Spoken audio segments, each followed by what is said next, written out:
The automatic doors of Second Chance's Thrift Emporium slid shut behind me with a mechanical whisper, and I stood there clutching my worn leather purse, listening to the silence where my daughter's voice should have been.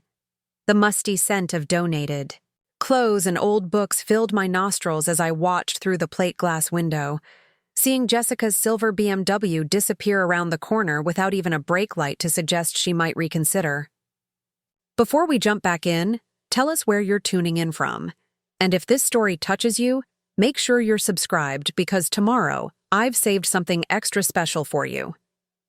At 74 years old, I had just been abandoned at a Thrifty store, like a bag of clothes someone drops off when they're cleaning out closets. The irony cut deep as I stood surrounded by other people's unwanted treasures, because that's exactly what I felt like in that moment. Something that had served its purpose and was now being discarded. My name is Ruby Mitchell, and this is the story of how I learned that sometimes being left behind is the first step toward finding yourself. The morning had started like any other Tuesday in my quiet life in Millbrook, Pennsylvania.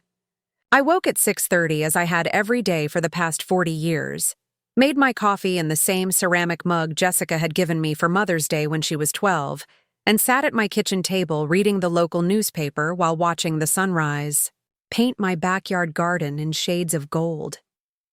I should probably explain how I got here, standing abandoned in a thrift store, because the story doesn't start with cruelty.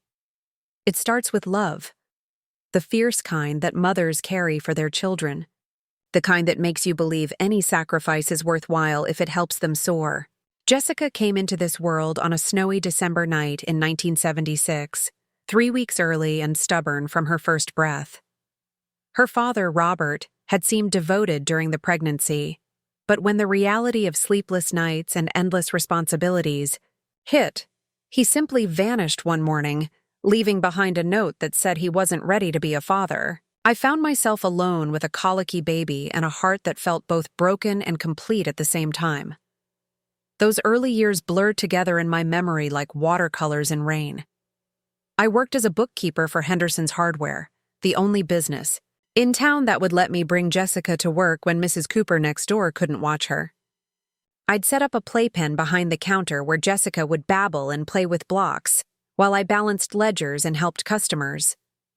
Mr. Henderson, a kind man with thinning hair and gentle eyes, would slip Jessica peppermints when he thought, I wasn't looking. Every penny I earned went toward our small life. I rented a tiny apartment above Rosie's Diner on Main Street, where the smell of bacon and coffee would drift up through the floorboards each morning. The walls were thin and the radiator clanked all winter, but it was ours.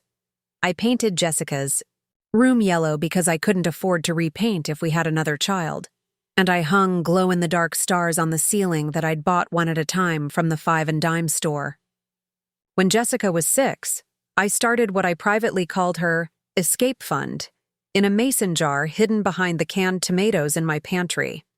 It began with loose change from my purse, coins I'd find between couch cushions, the few dollars left over. After groceries, when I managed to stretch our budget just a little further, I wanted her to have choices I'd never had, opportunities that stretched beyond the borders of our small town where most kids graduated high school and went to work at the paper mill or got married and stayed forever.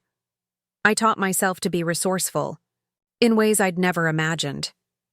I learned to mend clothes so well that no one could tell they'd been torn, to make meals that lasted 3 days from ingredients that should have fed us for one, to find joy in simple pleasures that didn't cost money. Jessica and I would spend Saturday afternoons at the library, where she'd devour picture books while I read parenting magazines and copied down recipes that used ingredients I could afford. When Jessica turned 8, I surprised her with piano lessons. Mrs. Williamson, the church organist, agreed to teach her for $5 a lesson, which meant I had to take on extra bookkeeping work for Dr. Chen's dental office on weekends. I'd sit in the waiting room during Jessica's lessons, listening to her small fingers stumble through scales and simple melodies, feeling proud of every note she managed to play correctly. The mason jar grew into a savings account at Millbrook, Community Bank when Jessica turned 10. I opened it on her birthday, bringing her with me to sign the papers even though she was too young to understand what it meant. The bank manager, Mrs. Foster, smiled at Jessica and told her she was lucky to have such a thoughtful mother. I remember feeling like I was finally doing something right, building something real for her future. High school brought new challenges and new expenses. Jessica needed clothes that fit in with her classmates, supplies for art classes, money for school trips I was determined she wouldn't miss. I took a second job cleaning offices at night, pushing a cart through empty hallways, while Jessica did homework at the kitchen table. Some mornings I'd come home to find her asleep with her head on her textbooks, and I'd cover her with a blanket before getting ready for my day job. Jessica was brilliant in ways that amazed me daily. She devoured books like they contained secrets to the universe, wrote stories that made me cry, and asked questions that sent me scrambling to the library to find answers. When her English teacher suggested she consider applying to colleges out of state, I felt equal parts pride and terror. Pride, because my daughter was smart enough to have choices. Terror, because I had no idea how we'd afford them. The guidance counselor at Millbrook High explained financial aid and scholarships with the patience of someone who'd had this conversation many times before. I took notes frantically, determined to understand every option available to Jessica. When the PSAT scores came back showing she was national merit material, I cried in the privacy of my car in the school parking lot, overwhelmed by the possibility that her intelligence might be her ticket to everything I'd dreamed for her. College. Applications became my part-time job that fall.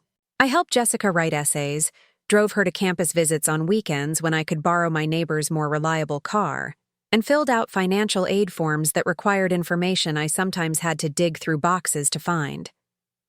The application. Fees alone cost more than I usually spent on groceries in a month, but I watched Jessica's excitement grow with each submission and knew every dollar was an investment in her dreams. When the acceptance letters started arriving, I felt like we'd won a lottery I hadn't even known we were playing. Jessica got into Penn State with enough financial aid to make it possible, though barely. I calculated and recalculated the numbers, figuring out how much I'd need to contribute from savings, how much I could borrow, how much more I'd need to work to make it all balance. The day I wrote the first tuition check, my hands shook as I signed my name. It represented nearly everything I'd saved over the past 12 years, but watching Jessica pack for college with tears of excitement in her eyes made every sacrifice feel worthwhile. I drove her to campus in late August, helping her carry boxes up 3 flights of stairs to a dorm room she'd share with a girl from Philadelphia who seemed nice enough. College transformed Jessica in ways I hadn't expected. She called home regularly at first, full of stories about professors and new friends and classes that challenged her thinking. I listened hungrily to every detail, living vicariously through her experiences of a world I'd never known.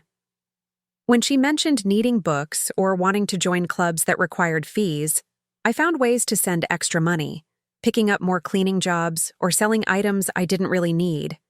By sophomore year, the phone calls became less frequent and more functional.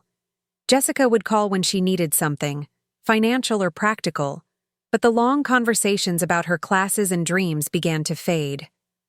I told myself this was natural, that she was growing up and becoming independent just as I'd hoped. When she decided to major in marketing and minor in communications, I researched career prospects and felt proud that she'd chosen fields with good earning potential.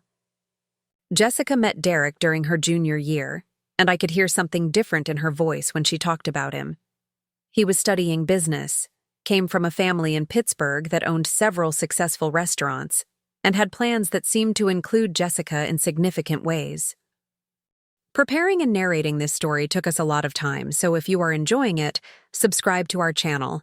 It means a lot to us. Now back to the story. When she brought him home for Thanksgiving, I liked him immediately. He was polite, helped with dishes without being asked, and seemed genuinely interested in Jessica's goals and opinions. Their engagement came during Jessica's senior year, announced during a phone call that left me crying happy tears in my empty apartment. Derek had proposed during a weekend trip to New York City, somewhere I'd never been, but that sounded impossibly romantic. They were planning a summer wedding, something small and elegant, they assured me.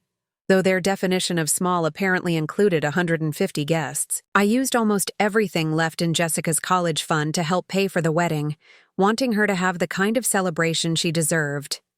The venue they chose was beautiful, a restored Victorian mansion with gardens that looked like something from a magazine. I bought a new dress for the occasion, navy blue with small pearls at the neckline, and had my hair done at a salon for the first time in years.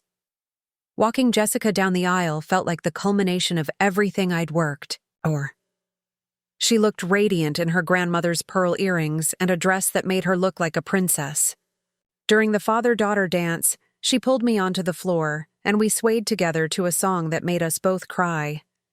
In that moment, surrounded by flowers and music and love, I felt like every sacrifice had been worth it.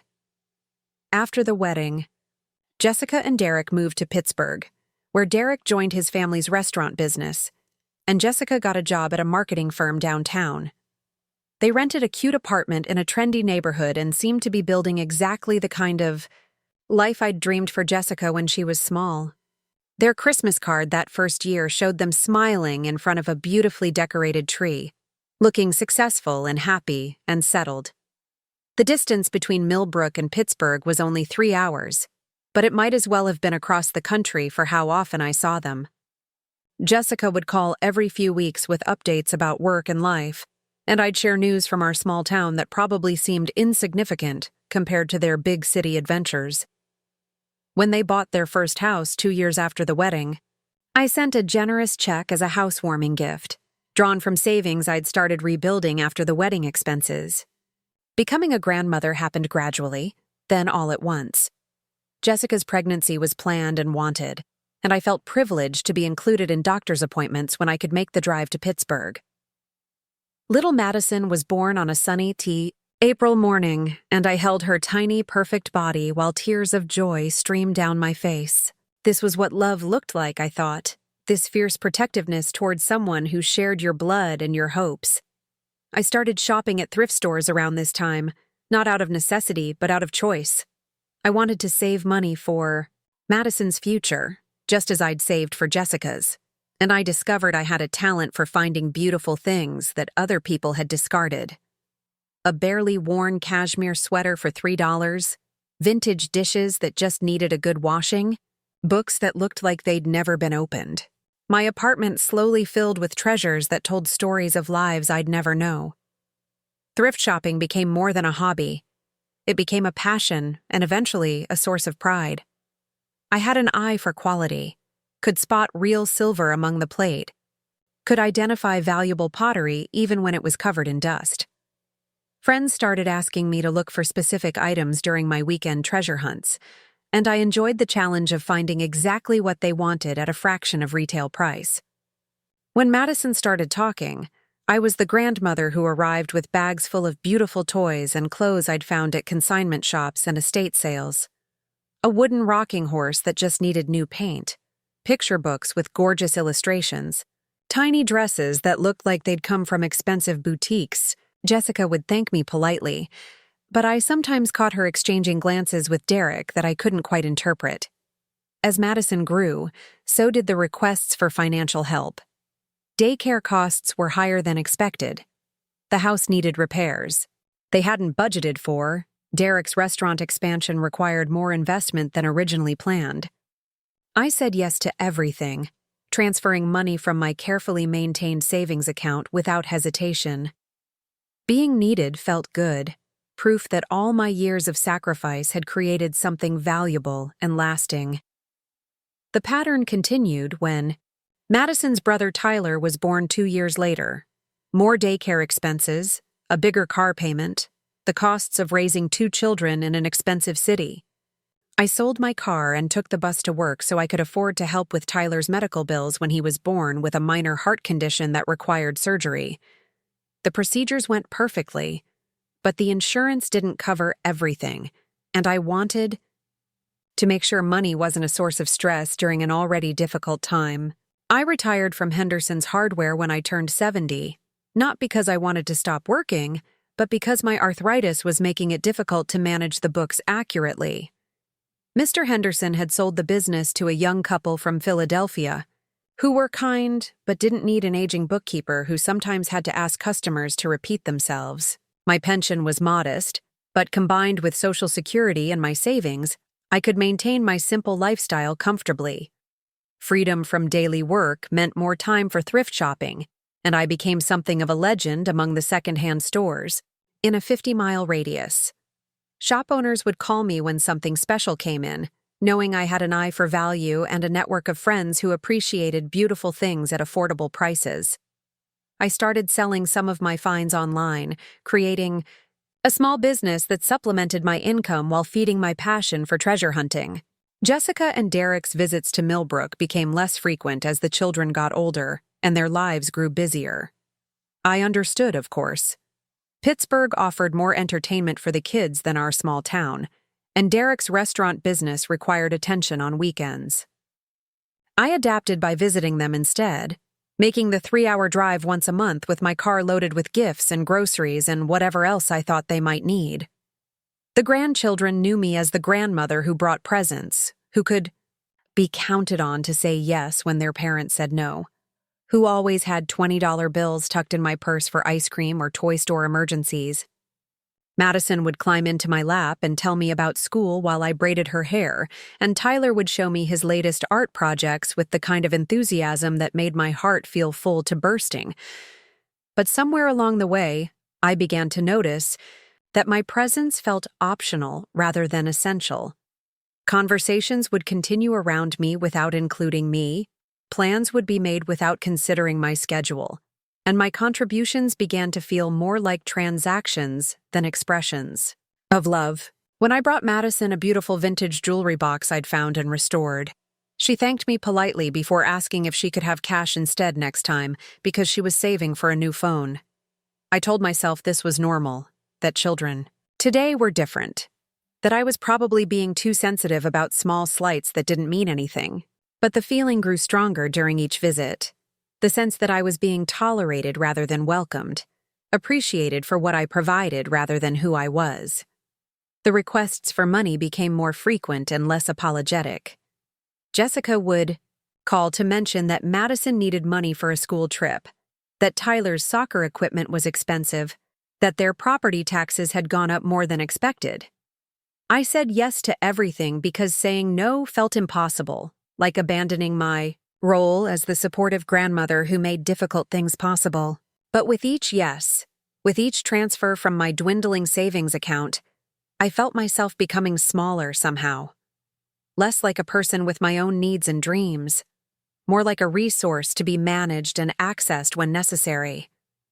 I was the grandmother who lived alone in a small town, who didn't really understand modern life, but could be counted on to help when money was tight. I didn't realize then that I had trained them to see me this way, that my eagerness to provide had taught them to expect rather than appreciate. I had built my identity around being useful, and now I was trapped in a role that felt less like love and more like obligation. But I couldn't see a way out that didn't involve disappointing the people I loved most in the world. The foundation I'd built with years of sacrifice was solid, but I was slowly realizing that I'd built it so well that there was no room left for me to stand on it. I had created a structure that supported everyone else while leaving me buried, underneath, invisible and increasingly forgotten.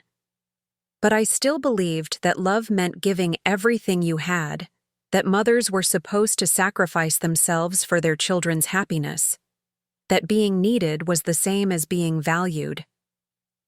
I was still Ruby Mitchell, the devoted mother and grandmother who would do anything for her family. I was still the woman who shopped at thrift stores to save money for other people's dreams, who lived modestly so others could live well, who believed that generosity was the highest form of love. I hadn't yet learned that sometimes the most loving thing you can do is teach people that your kindness has limits, your resources aren't infinite, and your presence isn't guaranteed. That lesson was still months away, waiting for me in the fluorescent-lit Aisles of a thrift store where I'd soon learn what it felt like to be discarded by the very people I'd spent my life lifting up.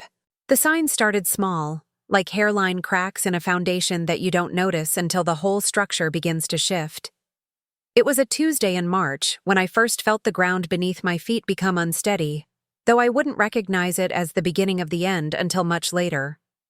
I had driven to Pittsburgh for Madison's 13th birthday party, my trunk loaded with carefully wrapped gifts I'd spent weeks collecting. A vintage leather journal with her initials embossed in gold that I'd found at an estate sale, a delicate silver bracelet from the antique shop downtown, and a cashmere scarf in her favorite shade of purple that still had the original department store tags attached. I'd also brought homemade chocolate chip cookies, the recipe Jessica had loved as a child, along with ingredients to make Madison's requested birthday dinner of chicken parmesan. When I arrived at their house in the upscale Shadyside neighborhood, I found the driveway already crowded with cars I didn't recognize.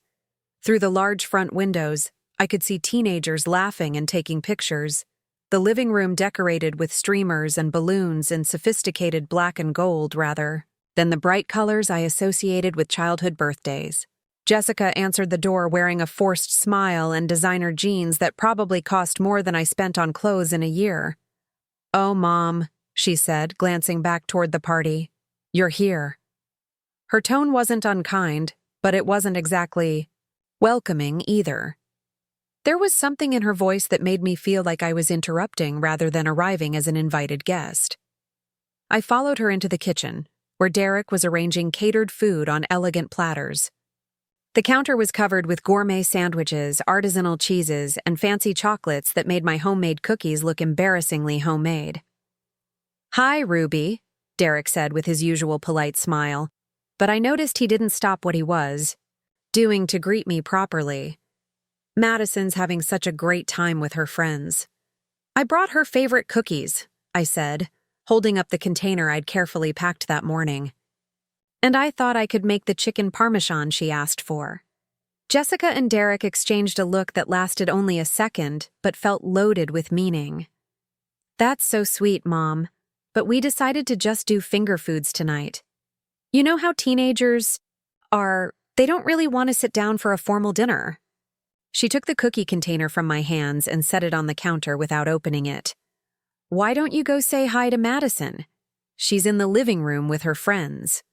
I walked into the living room feeling suddenly overdressed in my carefully chosen outfit and clutching gifts that seemed inadequate compared to the expensive electronics and designer accessories the other party guests had brought. Madison was in the center of a group of girls, all of them tall and sophisticated in ways that made 13 look like 16. They were taking selfies and posting them immediately, phones constantly in their hands. "Happy birthday, sweetheart," I said, approaching Madison with my arms open for a hug. She hugged me back, but it was brief and distracted, her attention clearly focused on her friends and their ongoing photo session. "Thanks, Grandma Ruby," she said, already turning back to her group. "Look what Chloe got me." She held up a small box from an expensive jewelry store, containing earrings that probably cost more than my monthly grocery budget. I handed her my carefully chosen gifts, watching as she opened them with polite enthusiasm that felt practiced rather than genuine. "These are beautiful," she said about the journal, though I noticed her friends seemed unimpressed by something so analog. The bracelet received a similar response, pretty but not particularly exciting to a generation that valued technology over sentiment. I stood at the edge of the party for the next hour, watching Madison laugh and pose with her friends, while feeling increasingly invisible. When parents began arriving to pick up their children, I realized I was the only grandparent in attendance, the only person over 40 besides Jessica and Derek. The other adults seemed to belong to a world of successful professionals who spoke easily about private schools and European vacations and investment strategies. "Ruby, isn't it wonderful that Madison has such lovely friends?" said one mother whose name I'd forgotten immediately after being introduced. Her tone was kind but condescending, the way people speak to elderly relatives at family gatherings. "It's so nice that you could be here for her special day." When the last guest left, I helped clean up while Madison disappeared upstairs to call friends who had already left the party. Jessica accepted my help with the same polite appreciation she might show a hired cleaning service, thanking me but not really engaging with me as we loaded the dishwasher and folded tablecloths. The party was lovely, I said, trying to start. A conversation that might feel more personal than the surface-level exchanges we'd been having all evening. Madison seemed happy with everything, Jessica replied, wiping down counters that were already clean. She's getting so grown up. Sometimes I can hardly believe she's my little girl. I wanted to say that I remembered when Jessica was 13, when we'd celebrated her birthday with a homemade cake and gifts I'd saved for months to afford. I wanted to remind her of the traditions we'd shared, the intimacy of smaller celebrations where conversation mattered more than appearances. But something in Jessica's demeanor suggested she wasn't interested in nostalgia or comparisons between then and now. Derek joined us in the kitchen, loosening his tie and checking his phone. "Great party, babe," he said to Jessica. "Madison's friends seem really nice. That girl Chloe's father owns the new steakhouse downtown. I should introduce myself next." Time. I realized then that even Madison's birthday party had become a networking opportunity, a chance to make connections that might benefit Derek's business. The celebration wasn't really about family or traditions or the simple joy of marking another year of a child's life. It was performance, an event designed to project success and maintain social status within their carefully curated community. That night, I slept in their guest room, surrounded by decorator pillows and expensive linens that felt too formal for comfort. I could hear Tyler playing video games in his room next door, the electronic sounds bleeding through walls that were probably well insulated but couldn't contain the noise of a 10-year-old's enthusiasm.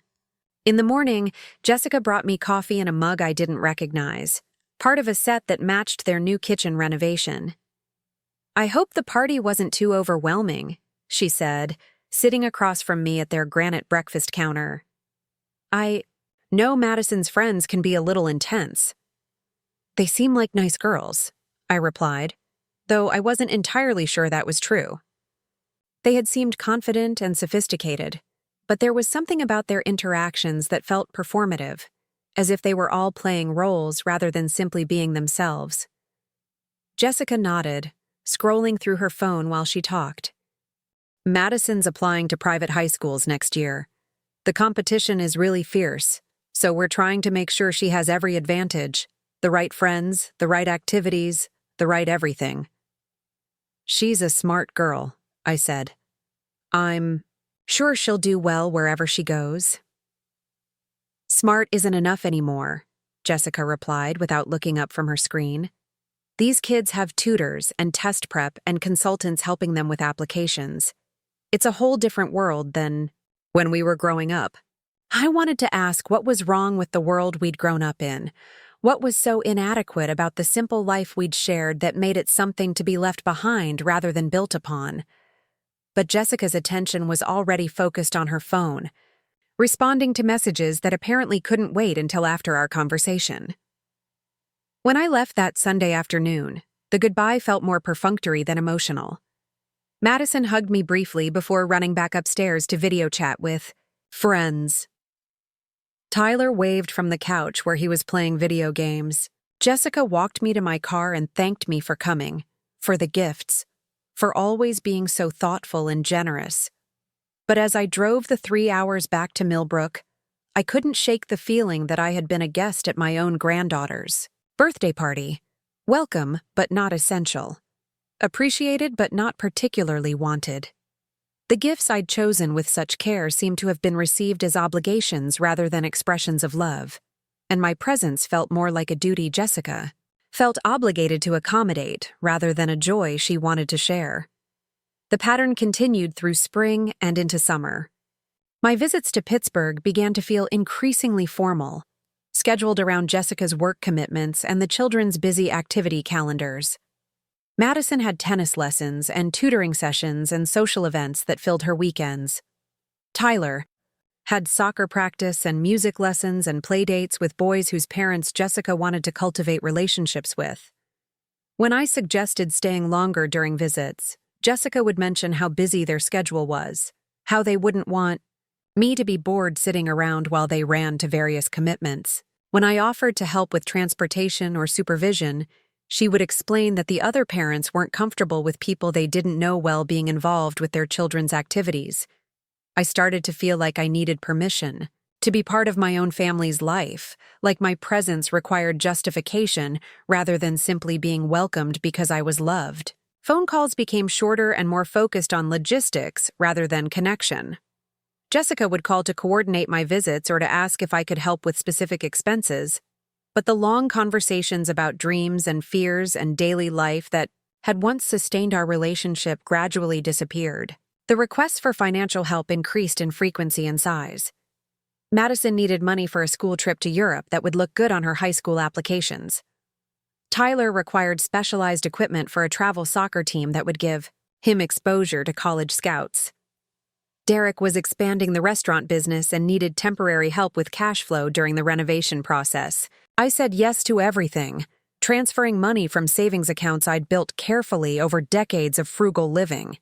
Each request was presented as an investment in the family's future, an opportunity I wouldn't want them to miss because of something as mundane as money. And I agreed because I wanted to be part of their success, because contributing felt like the only way to maintain my relevance in their increasingly sophisticated lives. But with each financial transfer, I felt myself becoming more of a resource and less of a person. Jessica would call to thank me for the money, but the conversations rarely extended beyond appreciation for my generosity.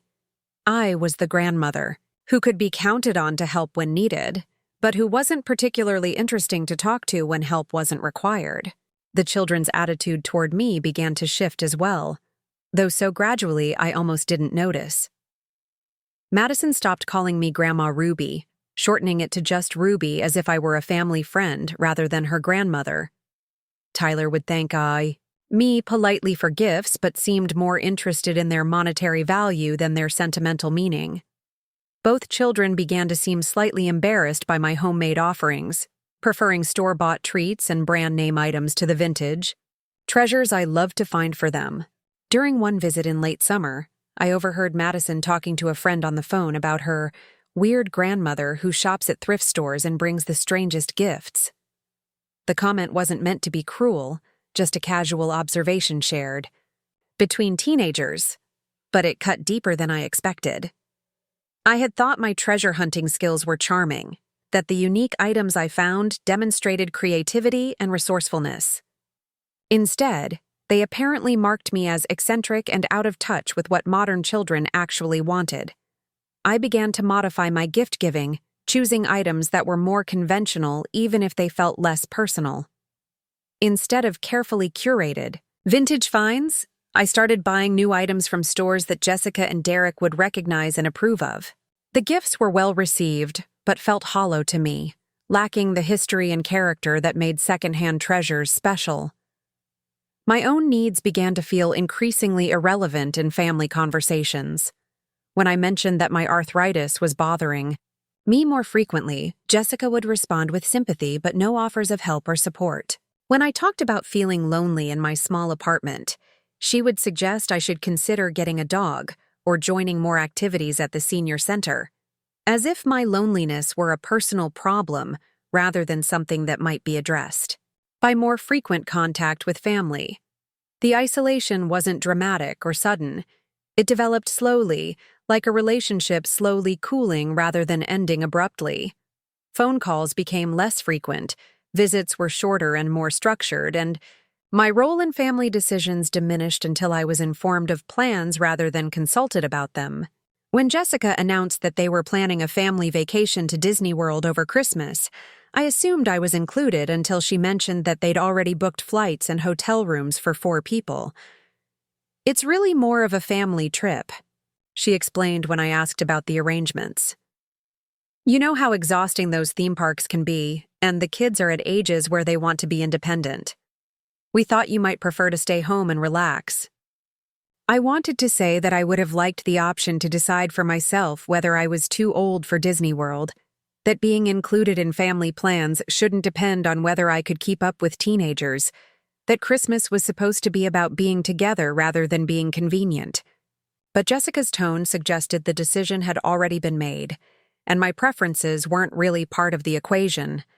Instead, I spent Christmas alone in my apartment, surrounded by gifts I'd carefully chosen for family members who were experiencing magic and adventure without me.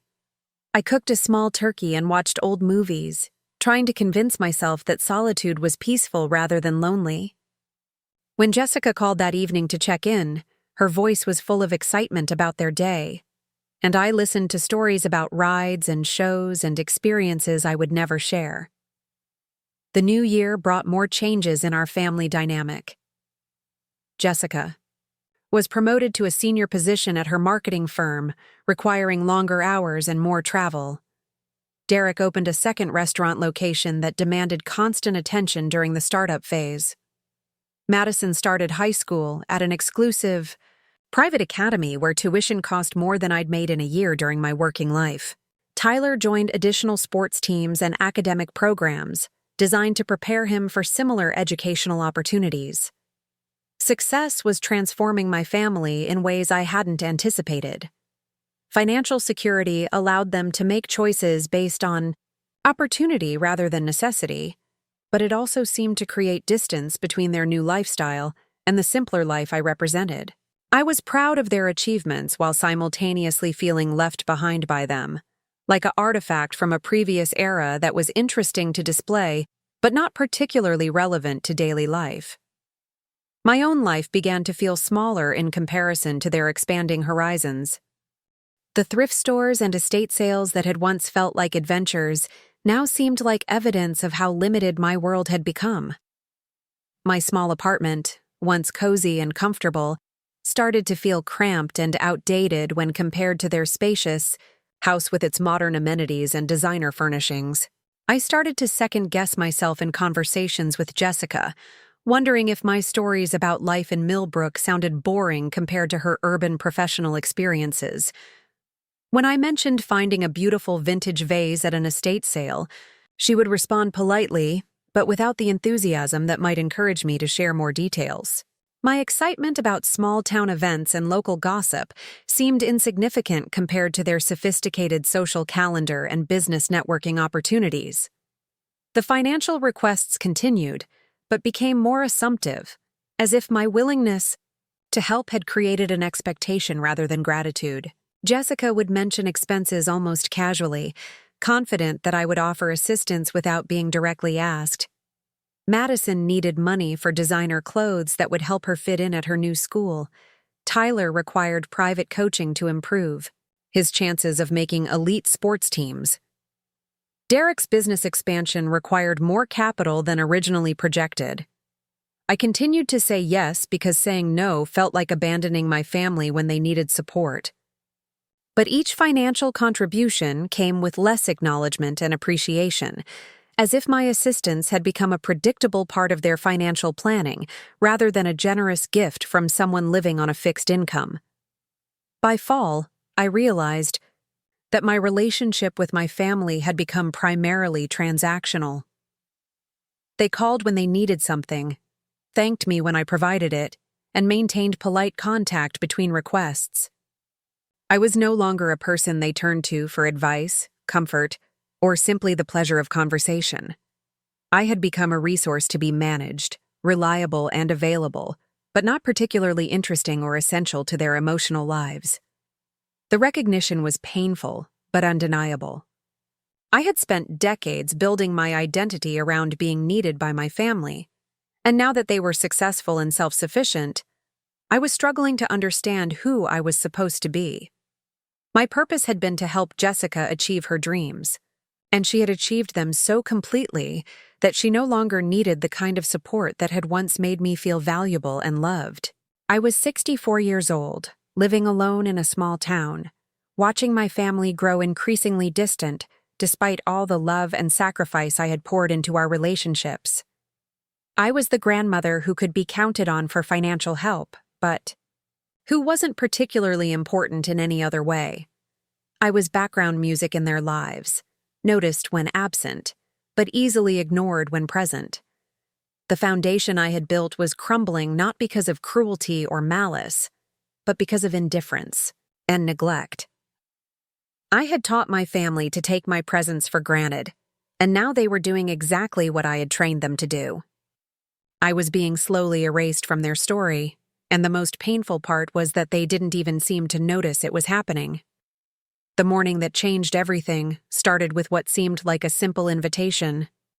Jessica called on a crisp October Tuesday while I was sorting through a box of vintage scarves I'd purchased at an estate sale the weekend before. Her voice carried an unusual lightness, almost excitement, as she asked if I'd like to come to Pittsburgh that Saturday for what she called a special shopping day. "Madison needs some new clothes for homecoming," Jessica explained, "and I thought it might be fun if you came along. We could make a whole day of it, maybe get lunch at that new place Derek's been wanting to try." I felt a flutter of genuine happiness at the invitation. It had been months since Jessica had suggested spending unstructured time together, and the idea of being included in something as normal as shopping for my granddaughter felt like a return to the kind of relationship I'd been missing. I immediately began planning what I'd wear, wondering if Madison might enjoy looking at some of the vintage accessories I'd been collecting. "That sounds wonderful," I told Jessica, already imagining the three of us browsing through stores together, sharing opinions about colors and styles, maybe stopping for coffee and actually talking about something other than schedules and expenses. "Should I meet you at the house, or would you prefer to pick me up?" "Actually," Jessica said, and I heard something shift in her tone. "We were thinking of starting at that big outlet center outside the city. You know, the one with all the designer stores? Madison's been wanting to check out some of the shops there." I knew the outlet center she meant, though I'd never shopped there myself. It was the kind of place where discounted designer clothes still cost more than I typically spent on an entire wardrobe. But I was so pleased to be included that I didn't hesitate to agree. If Madison wanted designer clothes for homecoming, I was happy to be part of helping her find them. "Perfect," I said. "What time should I meet you there?" "Well, here's the thing," Jessica continued, and I could hear her choosing her words carefully. "Madison was actually hoping we could meet somewhere that would be convenient for everyone. You know how she gets about driving in unfamiliar places, and the outlets can be kind of confusing to navigate. She suggested we meet at Second Chance's Thrift Emporium, a large consignment store about 20 minutes from my apartment. I knew the place well, had spent many pleasant Saturday mornings browsing their extensive inventory of furniture, clothes, and household items. It seemed like an odd place to begin a shopping trip focused on homecoming attire, but I assumed they wanted to start somewhere familiar before venturing to the more upscale outlets. Saturday morning dawned gray and drizzly, the kind of Pennsylvania autumn day that made me grateful for warm sweaters and hot coffee. I dressed carefully in my best, slacks and a navy cardigan that Jessica had once complimented, adding the pearl earrings that had belonged to my mother. I wanted to look presentable for our shopping expedition, especially if we'd be visiting stores where appearance mattered more than I was accustomed to.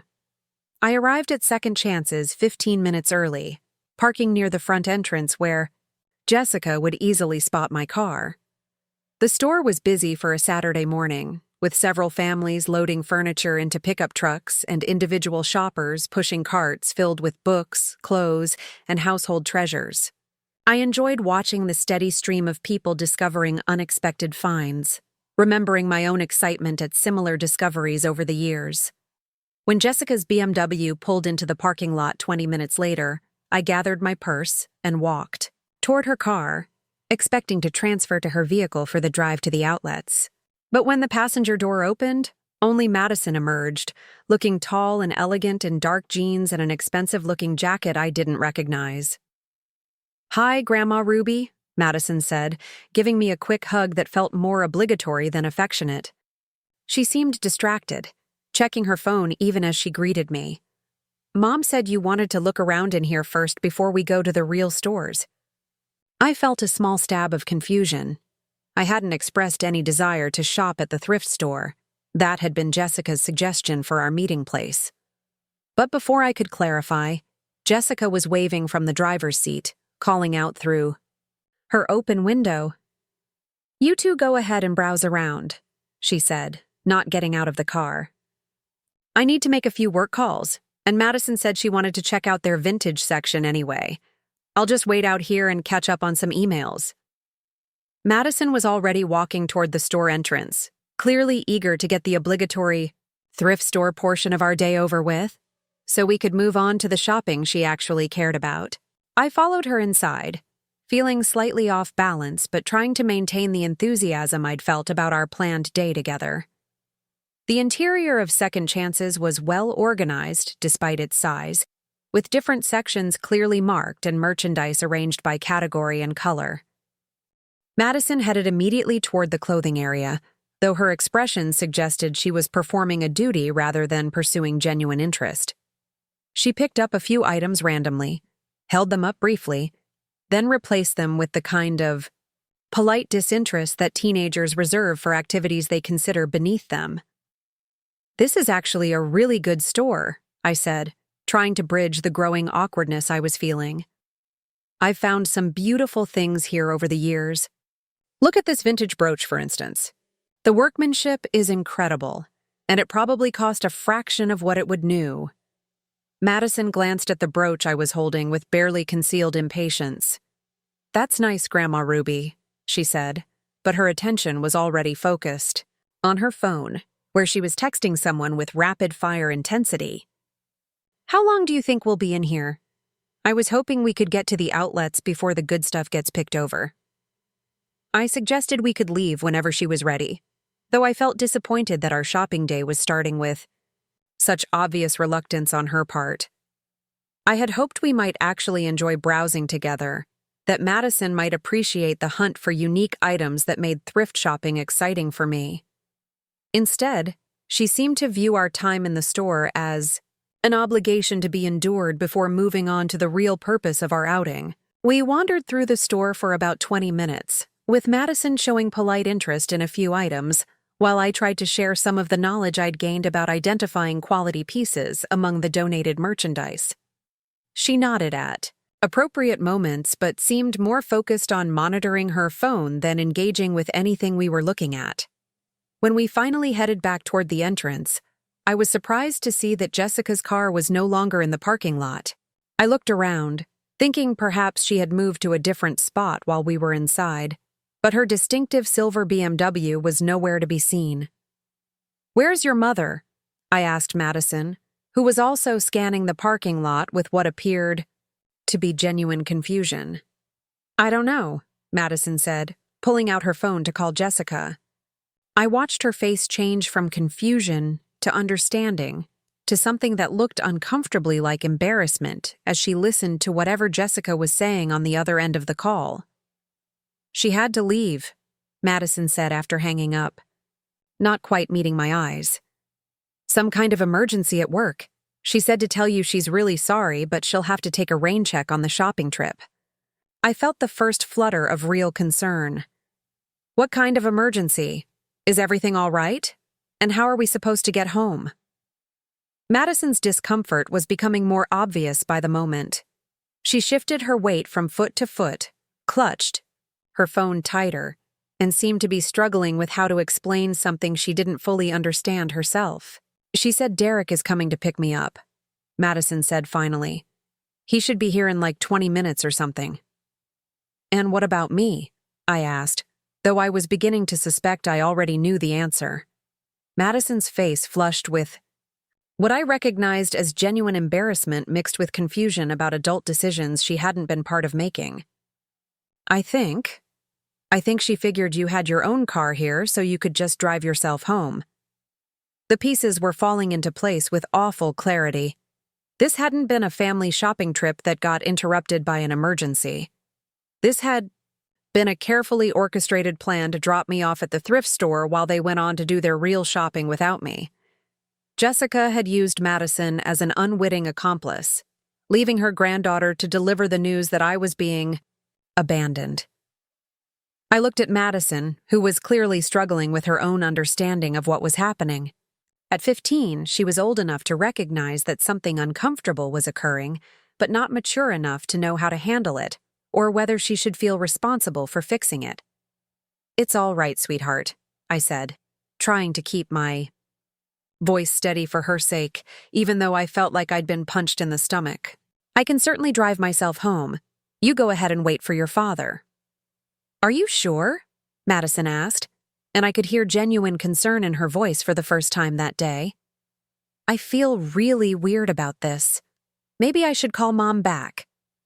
And tell her to come get you, too." "No, don't do that," I said quickly. I didn't want Madison to become any more uncomfortable than she already was, and I certainly didn't want Jessica to feel obligated to include me out of guilt rather than genuine desire for my company. I'm perfectly capable of getting myself home, and I actually want to browse around here a little longer anyway. It was a lie, but it was a kind lie that allowed Madison to feel less responsible for the situation. She hugged me goodbye with more warmth than she'd shown all morning, and I could tell she knew something wasn't right about leaving me alone in a parking lot, even if she didn't fully understand what her mother had orchestrated. After Derek arrived and drove away with Madison, I stood in the parking lot of Second Chance's Thrift Emporium, trying to process what had just happened. The drizzle had intensified into a steady rain, and the gray sky seemed to reflect the growing realization that I had been deliberately excluded from my own family's activities. This hadn't been an emergency that disrupted our plans. This had been the plan all along. Jessica had never intended to spend the day shopping with me. She had used the thrift store as a convenient place to drop me off while she and Madison went on to do their real shopping at stores where my presence would apparently be an embarrassment or inconvenience. I walked back into the thrift store, needing time to think and not wanting to drive while I was feeling so emotionally shaken. The familiar environment that had always felt welcoming now felt different, like a place where I'd been deposited because it was considered my natural habitat. The elderly woman browsing through housewares, the retired man examining used books, the young mother looking for children's clothes on a tight budget. We were all people who belonged in thrift stores, people for whom secondhand was first choice rather than temporary necessity. I wandered through the aisles without really seeing anything, my mind racing as I tried to understand how I had become someone who could be so casually discarded. When had my presence become so unwelcome that elaborate deceptions were necessary to avoid including me in family activities? When had I become the grandmother who was dropped off at thrift stores like an unwanted donation? The questions multiplied as I drove home through the rain, each mile adding another layer to my growing understanding of how completely I had misread my role in my family's life. I had thought I was a beloved grandmother, whose company was enjoyed and whose contributions were appreciated. Instead, I was apparently a burden to be managed, an obligation to be fulfilled with minimal inconvenience to everyone else. I had been so focused on giving everything I could to ensure my family's happiness that I had failed to notice they had stopped including me in that happiness. My generosity had somehow transformed me from a person they loved into a person they tolerated, and my willingness to sacrifice for them had taught them that my own needs and feelings were unimportant. That evening, I sat in my small apartment surrounded by the vintage treasures I had collected over the years, each piece carefully chosen and lovingly restored. The items that had once felt like proof of my good eye and creative spirit now seemed like evidence of how far removed I was from my family's sophisticated tastes and lifestyle. I was the grandmother who shopped at thrift stores and drove an aging car and lived in a small apartment, and somehow those characteristics had made me someone they were embarrassed to be seen with in public. Jessica called that night, her voice bright with artificial cheer as she apologized for the mix-up that had prevented us from shopping together. She described the emergency at work in vague terms that didn't quite make sense, and thanked me for being so understanding about the change in plans. She promised we'd reschedule soon, though her tone suggested it was the kind of promise that would be forgotten as soon as the conversation ended. "Madison had a wonderful time shopping with you," Jessica said, which I knew wasn't true. Madison had been polite, but clearly eager to move on to activities that actually interested her. She found some beautiful things for homecoming. I'm sure she'll send you pictures. I wanted to ask why I couldn't have been included in helping Madison find those beautiful things. Why my presence at upscale stores would have been problematic. Why elaborate deceptions were necessary instead of honest conversations about preferences and comfort levels. But asking those questions would have required Jessica to acknowledge what had actually happened. And it was clear she preferred the fiction that circumstances beyond anyone's control had simply worked out in a way that excluded me. After I hung up the phone, I sat in the silence of my apartment and confronted the truth I had been avoiding for months. I was no longer an essential part of my family's life. I was a peripheral figure who was included when convenient and excluded, when my presence might be awkward or embarrassing. My decades of sacrifice and support had not earned me a permanent place in their hearts. They had earned me the role of reliable resource who could be counted on to give without asking for anything meaningful in return. The realization was devastating not because it was sudden, but because it had been building slowly for so long that I could no longer pretend it wasn't happening. I had been gradually erased from my own family's story, and the most painful part was that they seemed to consider this natural and appropriate rather than cruel or thoughtless. I had spent my entire adult life building my identity around being needed by my daughter and grandchildren, and now that they were successful and self-sufficient, I was discovering that being needed was not the same as being valued. When the need disappeared, so did the relationship, leaving me alone with the recognition that I had confused being useful with being loved. The thrift store abandonment wasn't an isolated incident or a misunderstanding. It was a clear message about my place in my family's hierarchy of priorities, delivered in a way that allowed them to maintain the fiction that they were still loving and respectful, while making it obvious that my presence was no longer welcome in their real lives. I had given everything I had to ensure their happiness and success, and they had accepted those gifts while simultaneously distancing themselves from the person who provided them. I was good enough to send money when needed, but not good enough to include in public activities where I might reflect poorly on their social status or sophisticated lifestyle. That night, I lay in bed staring at the ceiling and wondering how I had become someone so forgettable that I could be left in a parking lot without anyone feeling particularly guilty about it. I had raised Jessica to be independent and successful, and she had achieved both goals so completely that she no longer needed me for anything except financial support. I had helped create a life for her that was so fulfilling that there was no room left in it for the person who had made it possible. The foundation I had built with decades of love and sacrifice was not only crumbling, it was actively being dismantled by the very people I had built it for. And the most heartbreaking part was that they seemed to consider this natural and inevitable, rather than tragic and preventable. I had taught them that my value was measured by what I could provide rather than who I was, and now they were treating me exactly as I had trained them to treat me. Standing there in that thrift store, abandoned and alone, I finally understood that I had spent so many years making myself indispensable that I had forgotten to make myself irreplaceable. I had been so focused on meeting their needs that I had never asked them to consider mine.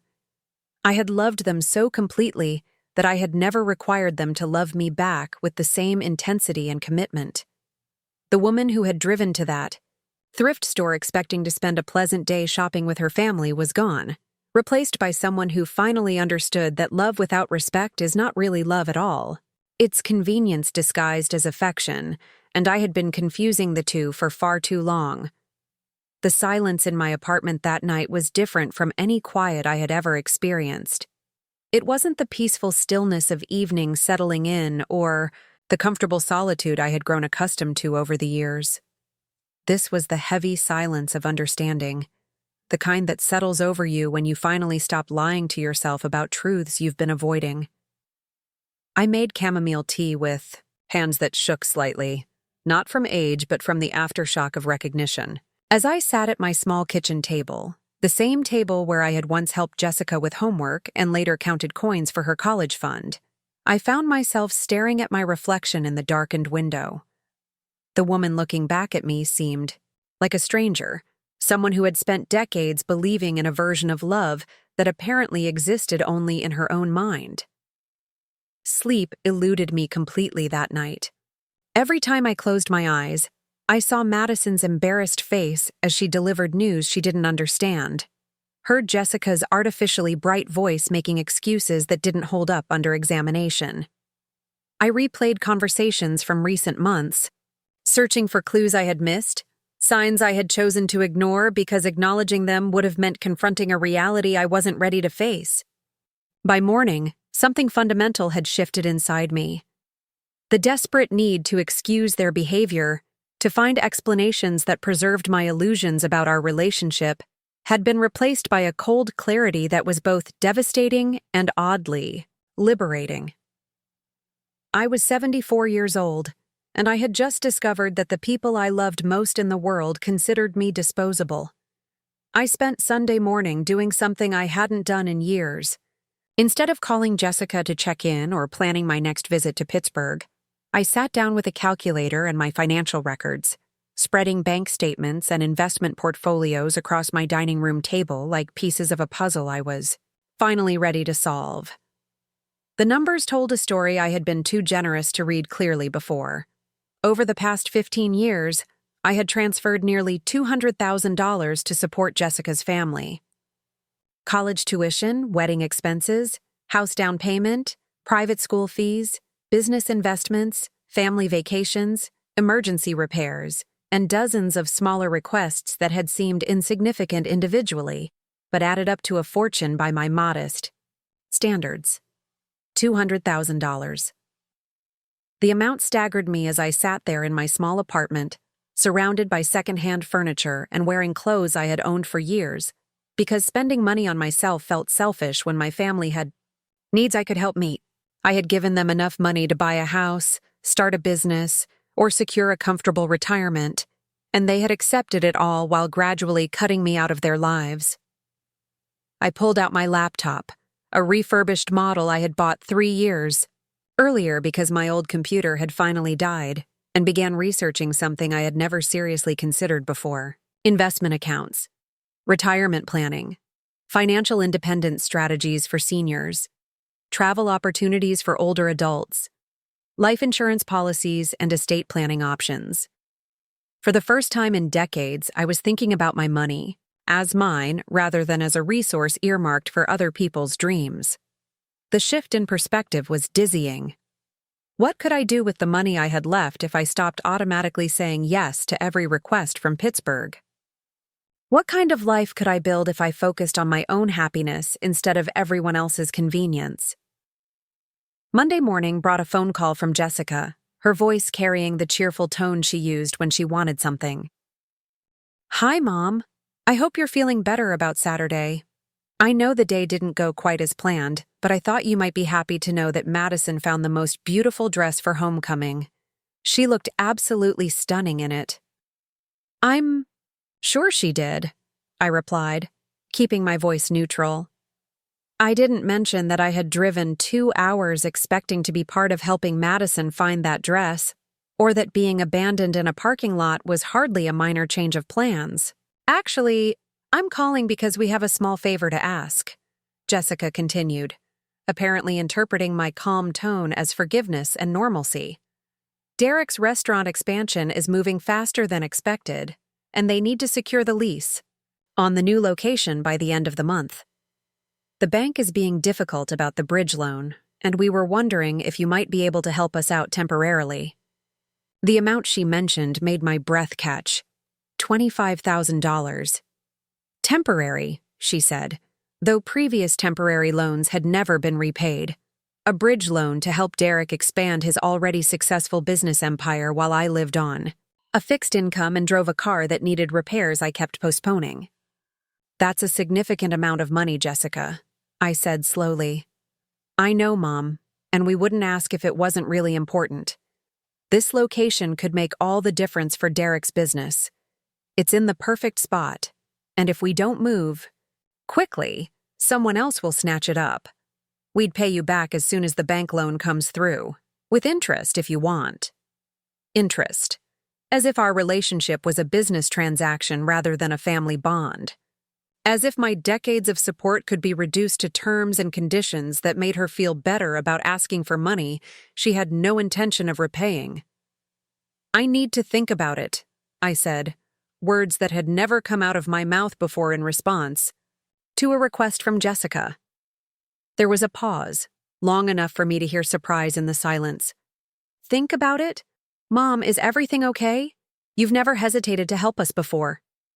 Maybe that's been the problem, I said, the words emerging before I had consciously decided to speak them. What do you mean? What problem? I could hear genuine confusion in her voice, and I realized that Jessica truly didn't understand how one-sided our relationship had become.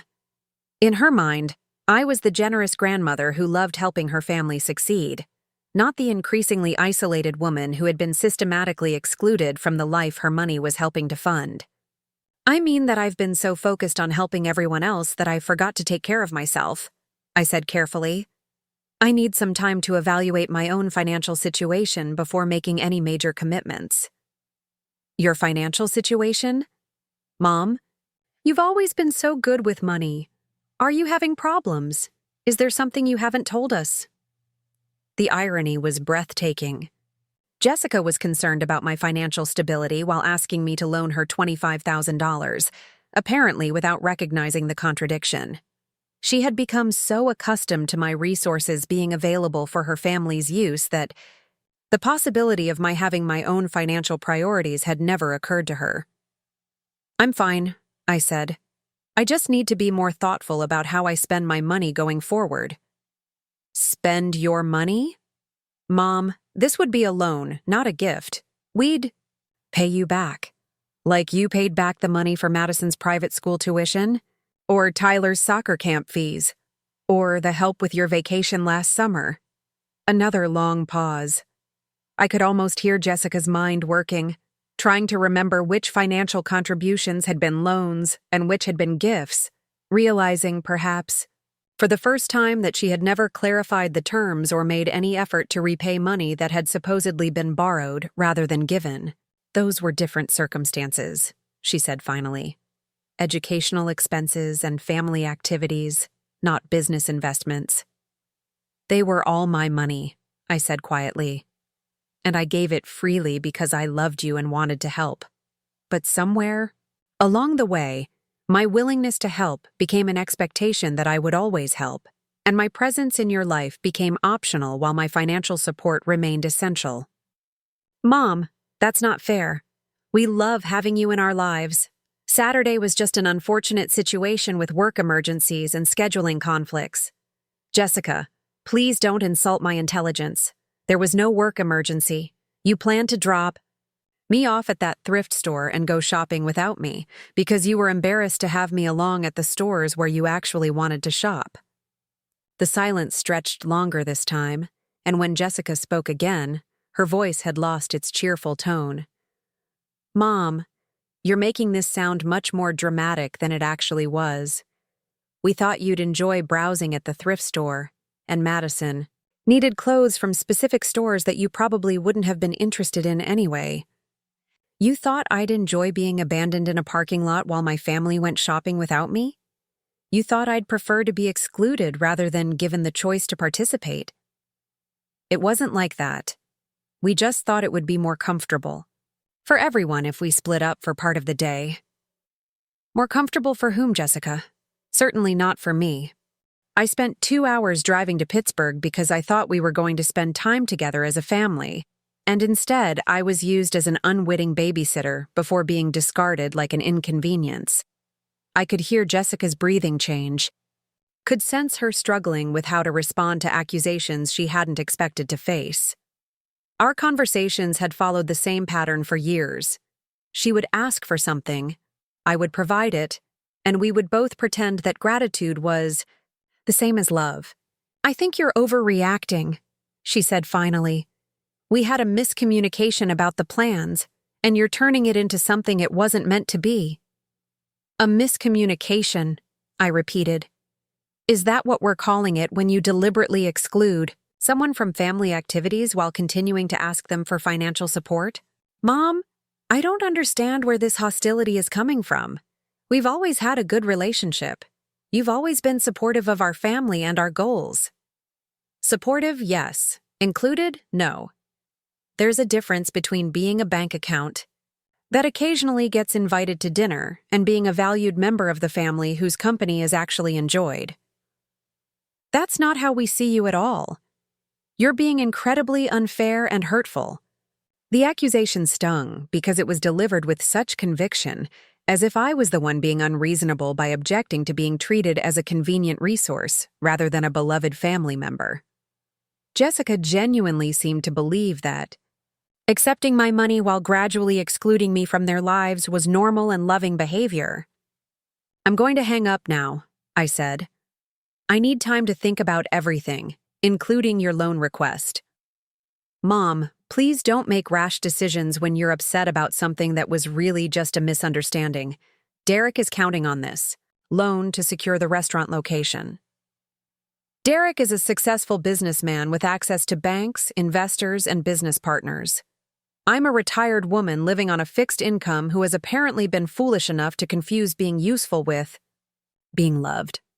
The two situations are not equivalent.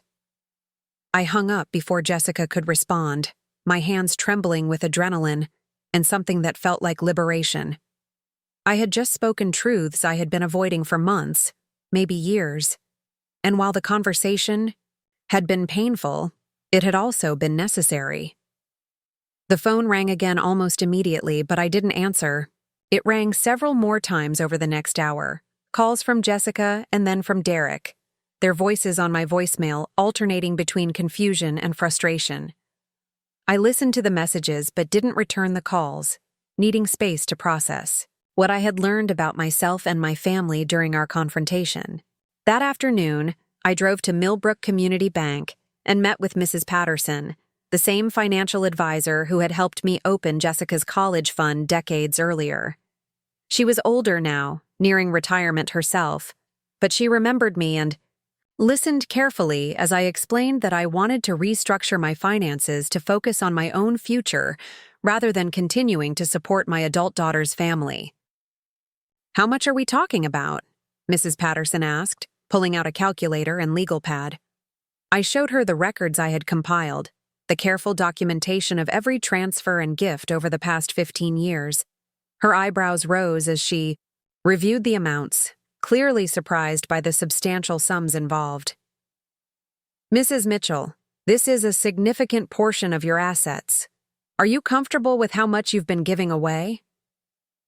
I wasn't comfortable with it, I admitted. I just didn't realize how much it had added up to until I actually calculated the total.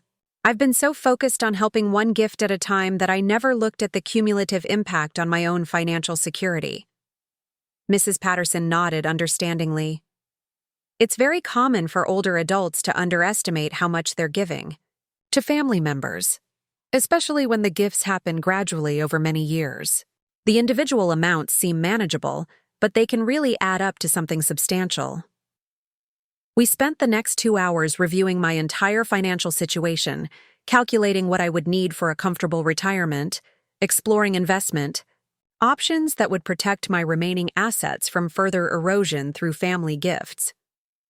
Mrs. Patterson was diplomatic, but clear in her assessment. I had been far too generous for someone with my modest income and limited earning potential.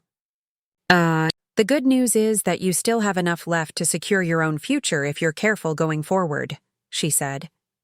But you'll need to be much more selective about large financial gifts if you want to maintain your independence as you age. What if I stopped giving financial gifts entirely? I asked. What would that mean for my long-term security? Mrs. Patterson ran the numbers with obvious relief, as if she had been hoping I would ask that exact question. If you stop the pattern of large gifts and focus on conservative growth investments, you could actually improve your financial position significantly over the next decade. You're in much better shape than many of your peers, but only if you protect What you have left. I left the bank with a manila folder full of documents and a clarity about my situation that I hadn't possessed that morning. I had enough money to live comfortably for the rest of my life, to travel and pursue interests and even help with genuine emergencies, but only if I stopped treating my family's wants as my financial obligations. That evening, I called my sister, Margaret, who lived in Florida with her husband of 45 years. We had grown apart over the years, partly because I had been so focused on Jessica's family that I had neglected other relationships. But Margaret listened without judgment as I explained what had happened over the weekend and what I was beginning to understand about my situation. "Ruby, honey, I've been worried about this for years," Margaret said when I finished my story. "Every time we talked, it was about money you were sending to Pittsburgh or trips you were taking to help with something. I kept wondering when you were going to start living your own life instead of funding theirs. Why didn't you say something? Would you have listened? You were so proud of Jessica's success, so happy to be needed by your grandchildren. I didn't think you were ready to hear that you might be giving too much." Margaret was right. I wouldn't have listened, would have defended my generosity, and insisted that supporting my family was what made me happy. I had built my identity around being the grandmother who could solve problems with money and time. An endless availability and criticism of that role would have felt like criticism of everything I valued about myself. "What are you going to do now?" Margaret asked. "I don't know yet," I admitted. "But I know I can't keep living the way I have been. I can't keep giving everything I have to people who take it for granted while excluding me from the life I'm helping them fund." "Good," Margaret said firmly. "It's about time you remembered that you matter too." After I hung up, I sat in my living room surrounded by the vintage treasures I had collected over the years, each piece carefully chosen and lovingly restored. These items had represented my creativity and resourcefulness, my ability to see value where others saw only discarded junk. But tonight they felt like symbols of something else entirely. My willingness to accept secondhand love while giving first-class devotion in return. I picked up a small silver picture frame I had found at an estate sale years earlier, polished to a soft gleam, and holding a photo of Jessica's family from last Christmas. They looked happy and successful, and complete without me. Gathered around, their expensive tree in their beautiful house bought with money I had helped provide. I was the photographer, not the subject, present but invisible, essential but excluded.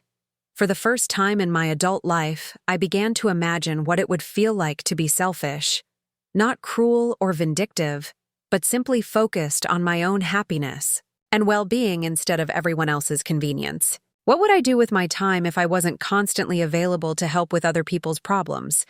What would I do with my money if I spent it on things that brought me joy instead of things that brought others comfort? The questions felt revolutionary, because they were so foreign to the way I had lived for the past 4 decades. Since Jessica's birth, my default response to any choice had been to consider what would be best for her, and later for her family, rather than what might be best for me.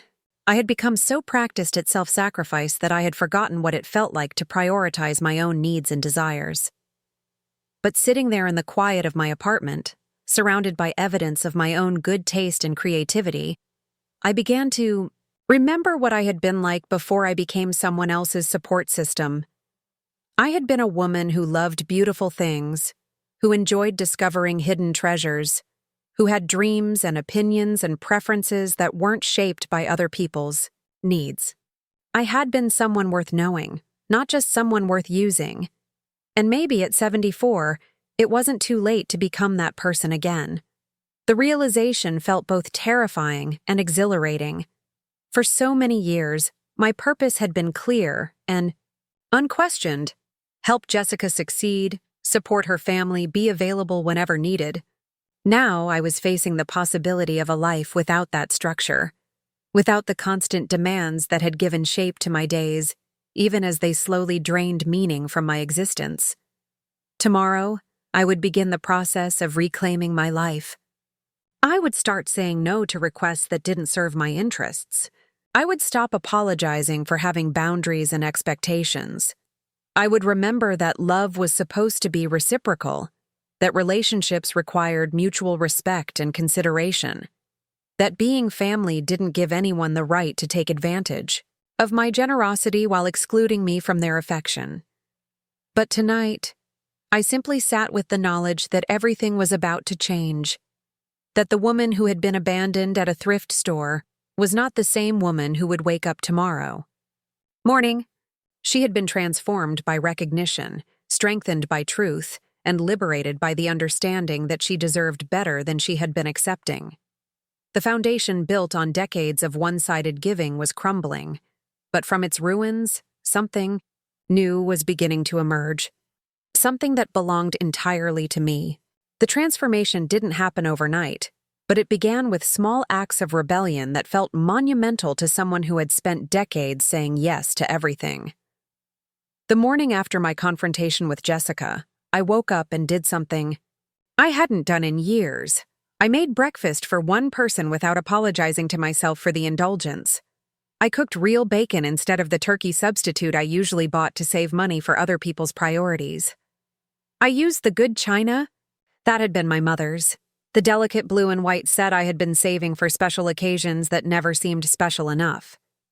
I brewed coffee in my favorite mug and sat at my table reading the newspaper without checking my phone every few minutes to see if anyone needed anything from me. The silence felt different now. Instead of the hollow quiet of loneliness, it felt like the peaceful stillness of possibility.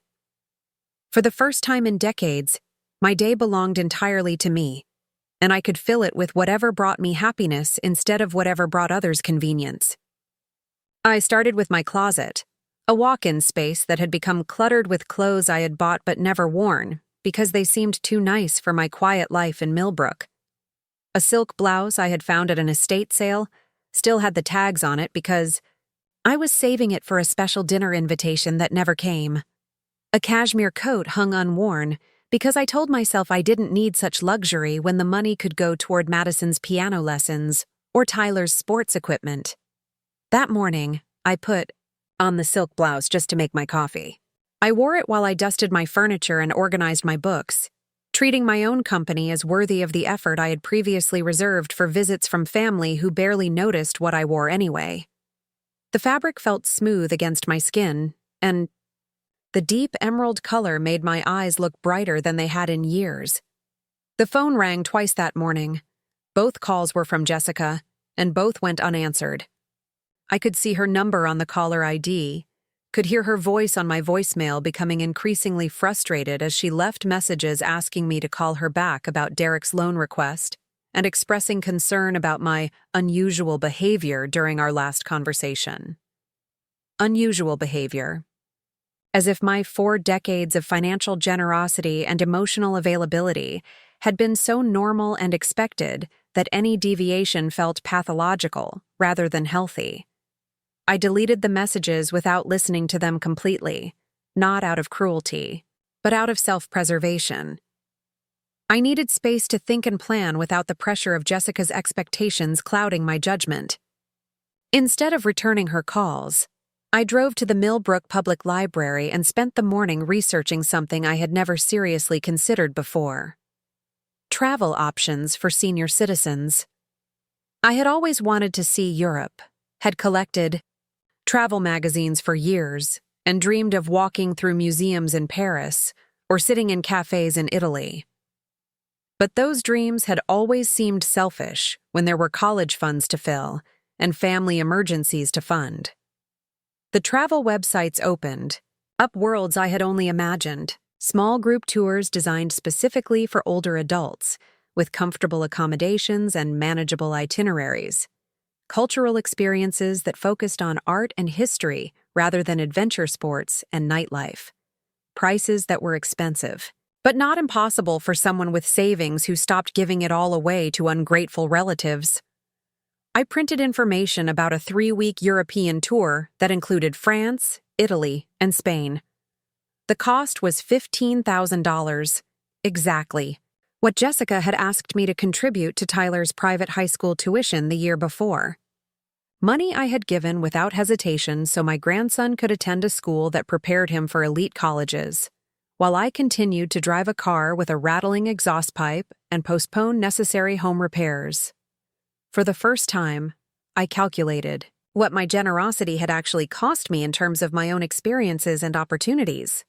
The European tour I was now considering could have been funded by any one of the major gifts I had given over the past 5 years.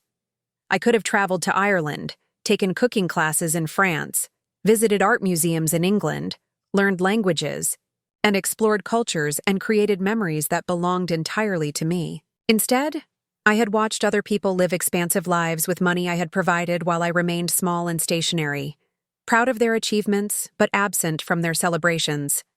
I had funded Madison's school trip to Europe while never leaving Pennsylvania myself. I had paid for Derek's restaurant renovations while eating most of my meals alone in my small apartment. The recognition was painful, but also energizing. I was 74 years old, in good health, with enough money to create adventures if I stopped funding everyone else's dreams. I could spend my remaining years discovering parts of myself that had been buried under decades of caregiving and financial support, or I could continue to diminish until I became nothing more than a convenient source of emergency funds. That afternoon, I did something that felt both terrifying and exhilarating. I called the travel company and requested information about upcoming tours. The agent was enthusiastic and helpful, explaining that many of their travelers were women, in their 70s and 80s, who were finally taking trips they had been postponing for decades. "It's never too late to start living the life you want," she said, apparently sensing something in my voice that suggested I needed encouragement more than information. "I'm beginning to understand that," I replied, and meant it. The next few days passed in a blur of research and planning that had nothing to do with anyone else's needs or desires. I looked into classes at the community college, volunteer opportunities that interested me rather than obligated me, and small home improvements that would make my apartment more comfortable for someone who planned to actually live in it rather than just maintain it between visits to Pittsburgh. Jessica called twice more, her messages becoming sharper as my silence continued. She was clearly frustrated by my refusal to respond immediately to her requests, confused by behavior that didn't match the pattern of instant availability I had established over the years.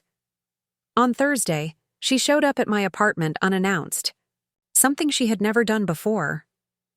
I saw her car pull into my small parking lot and felt a familiar flutter of anxiety mixed with something new.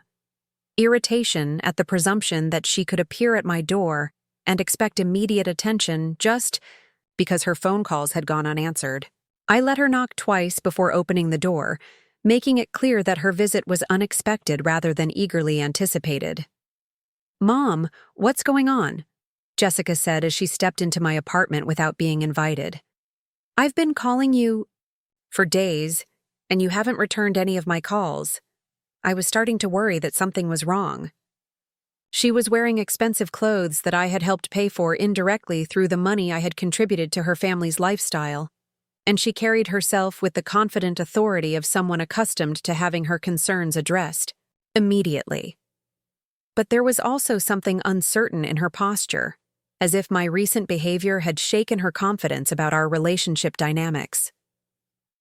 "Nothing's wrong," I said calmly. "I've just been busy with my own life for a change." "Your own life? Mom, what does that mean? You've seemed really angry since Saturday, and I don't understand why you're making such a big deal out of a simple miscommunication about shopping plans." I gestured for her to sit down, noting that she chose the most expensive piece of furniture. In my living room, a vintage armchair I had restored myself, and that probably cost more than everything else in the room combined. She looked around my apartment, as if seeing it for the first time, perhaps noticing details she had overlooked during previous visits when her attention was focused on more pressing concerns.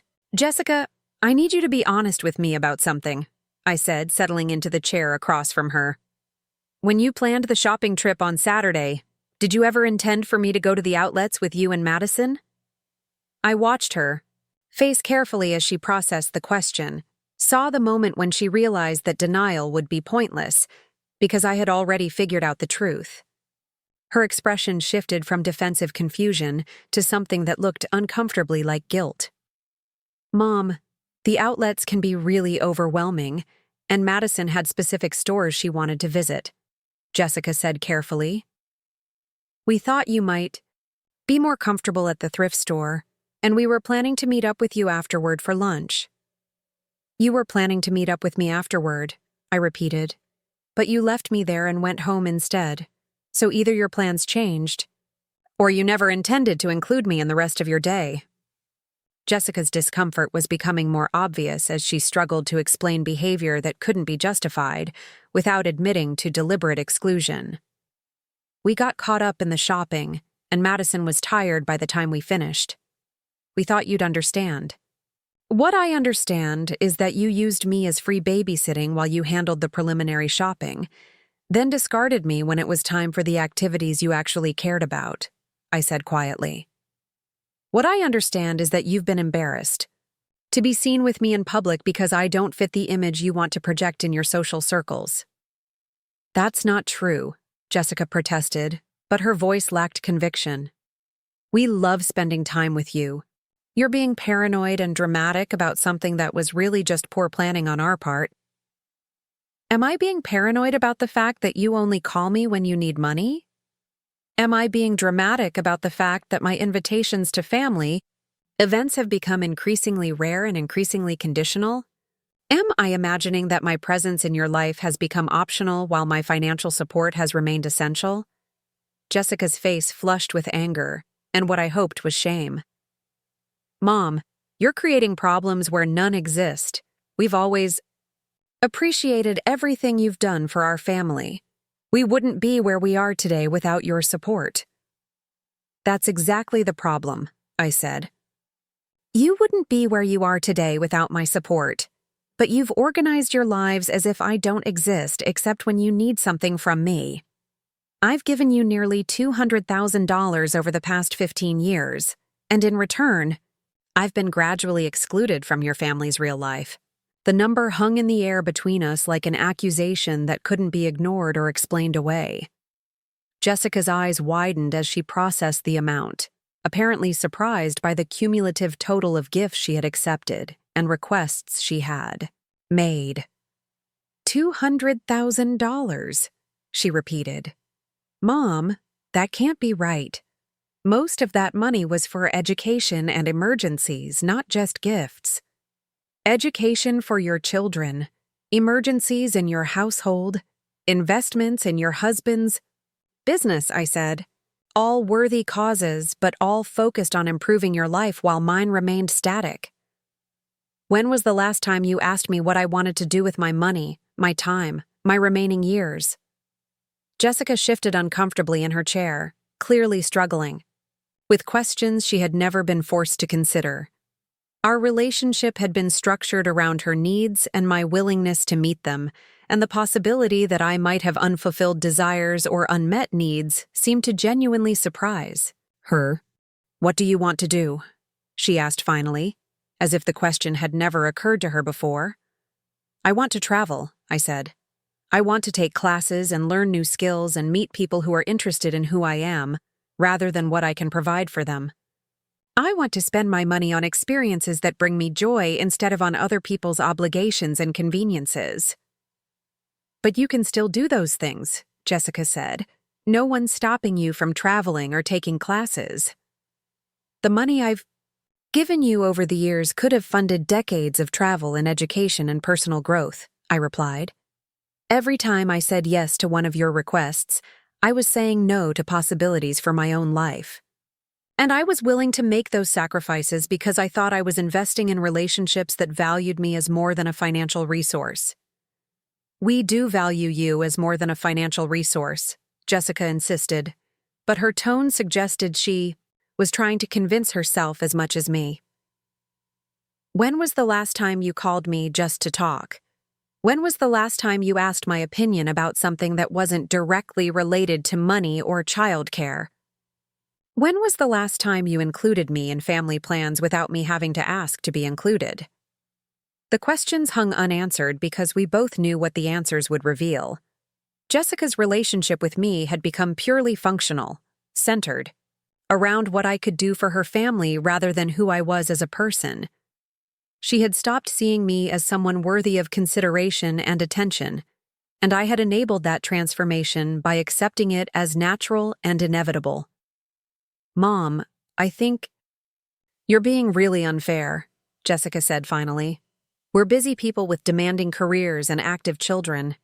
We can't call you every day or include you in every family activity." "I'm not asking to be included in every family activity," I said. "I'm asking to be included in some family activities. I'm asking to be treated like someone whose company is enjoyed rather than someone whose presence is tolerated out of obligation." "Your presence isn't tolerated out of obligation. We love having you around. Do you? Because from my perspective, it feels like I've become the grandmother who gets dropped off at thrift stores while the real family goes shopping together. It feels like I've become someone you call when you need money but avoid when you want to have fun." Jessica's frustration was evident in her voice and posture.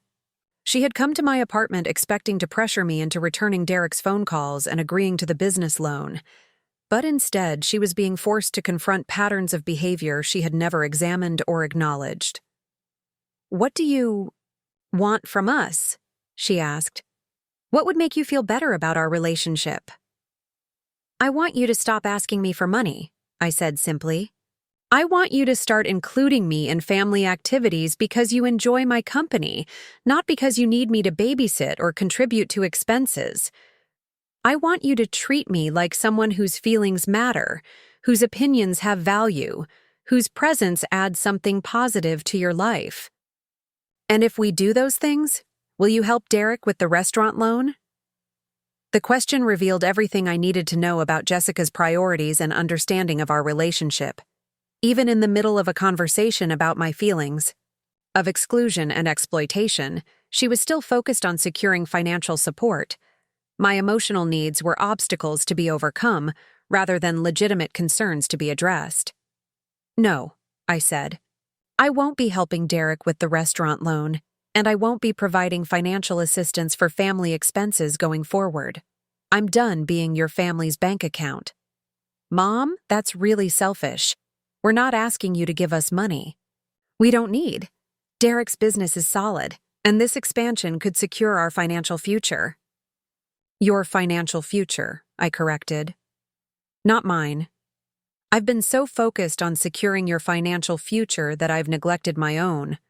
I'm 74 years old with a finite amount of money and time, and I'm going to start using both in ways that bring me happiness instead of ways that bring other people convenience." Jessica stood up abruptly, her face flushed with anger and what I hoped was embarrassment. "I can't believe you're being so selfish and vindictive. We've never treated you badly, and we've always been grateful for your support. Grateful enough to include me in your lives in meaningful ways? Grateful enough to consider my feelings when making plans? Grateful enough to treat me like family instead of like a convenient resource?" "This is ridiculous," Jessica said, walking toward the door. "You're creating drama where none exists, and you're punishing us for imaginary slights. When you come to your senses and realize how unreasonable you're being, call me." "I am coming to my senses," I said as she reached for the door handle. "That's exactly what's happening here." After Jessica left, I sat in my apartment feeling oddly peaceful despite the tension of our confrontation. I had spoken truths that needed to be said, set boundaries that needed to be established, and refused to be manipulated by guilt and accusations of selfishness. For the first time in years, I had prioritized my own emotional well-being over someone else's financial convenience. The silence that followed felt different from the hollow quiet I had grown accustomed to in recent months. This was the silence of possibility rather than loneliness, the quiet that comes when you stop filling empty spaces with other people's needs and start considering what you might want to put there instead. That evening, I called the travel company and booked the European tour I had been researching. The agent was delighted to confirm my reservation and explained the process for obtaining the necessary documents and travel insurance. I would be leaving in 6 weeks, just after Thanksgiving, to spend Christmas in a different country with strangers who might become friends. The decision felt terrifying and exhilarating in equal measure. We'll figure it out ourselves. But don't expect to be invited to family events if you're not willing to be part of the family. Being part of the family means being included in decisions, not just expected to pay for them, I said. And being invited to family events shouldn't be contingent on my willingness to fund them. Jessica hung up without saying goodbye, leaving me sitting in my apartment with the recognition that I had just crossed a line I couldn't uncross. I had refused to pay for my granddaughter's birthday party, had declined to purchase my way into a celebration that should have included me automatically. The decision felt both liberating and heartbreaking. I was standing up for myself in ways I never had before, but I was also acknowledging that my relationship with my family had become so transactional that love was apparently measured in dollars rather than presents. 2 days later, I received a text message from Madison that broke my heart and reinforced my decision simultaneously. Grandma Ruby, Mom said you're not coming to my birthday party because you don't want to help pay for it. That really hurts my feelings. I thought you loved me more than money. The message revealed everything I needed to know about how my boundaries were being presented to my granddaughter. Instead of explaining that I hadn't been included in planning a celebration I was expected to fund, Jessica had told Madison that I was choosing money over love. Instead of acknowledging that my financial contributions had been taken for granted, she had painted me as selfish and uncaring.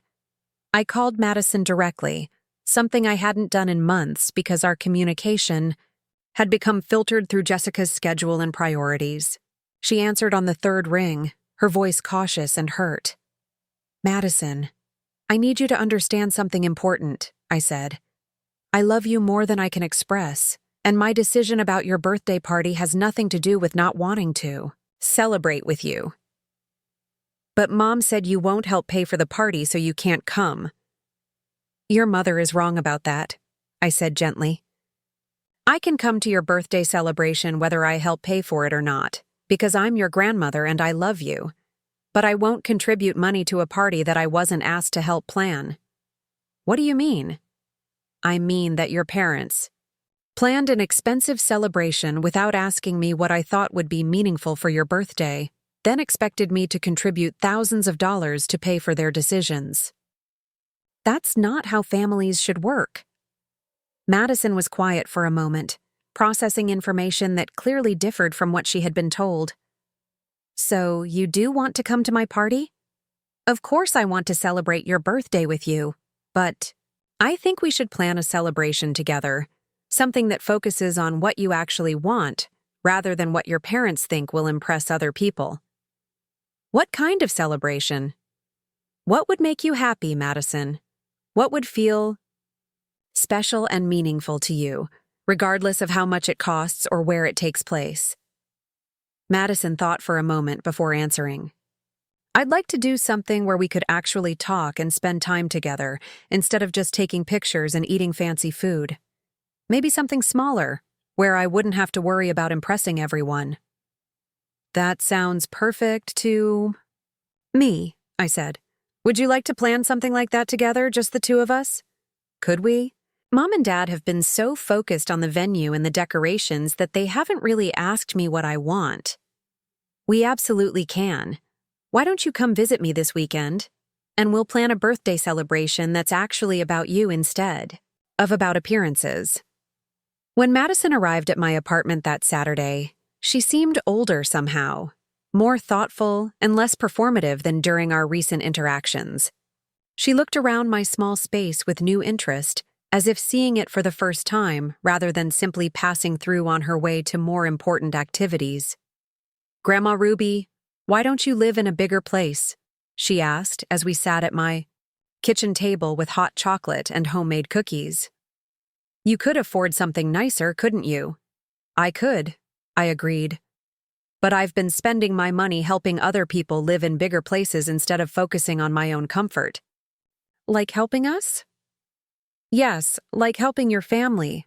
I've given your parents quite a lot of money over the years to help with expenses and opportunities. Madison nodded slowly. I kind of knew that, but I never really thought about what it meant. For you. I just thought you had lots of money and didn't mind sharing it. I don't mind sharing when it's appreciated and when I'm included in the decisions about how the money gets spent, I said. But I do mind when my contributions are taken for granted and when I'm expected to pay for things without being asked. What I think about them. Is that what happened with my party? Your parents planned an expensive celebration without asking me what I thought would be meaningful for your birthday, then expected me to contribute thousands of dollars to pay for something I had no role in choosing. Madison frowned.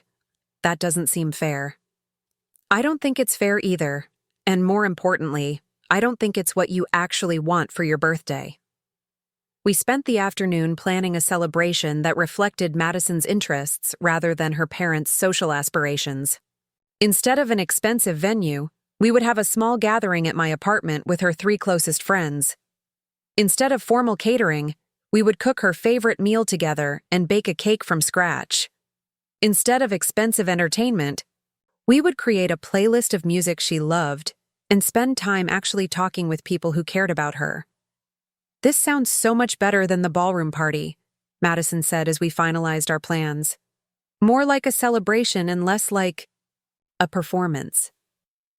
Good celebrations should be about the person being celebrated, not about impressing other people, I said.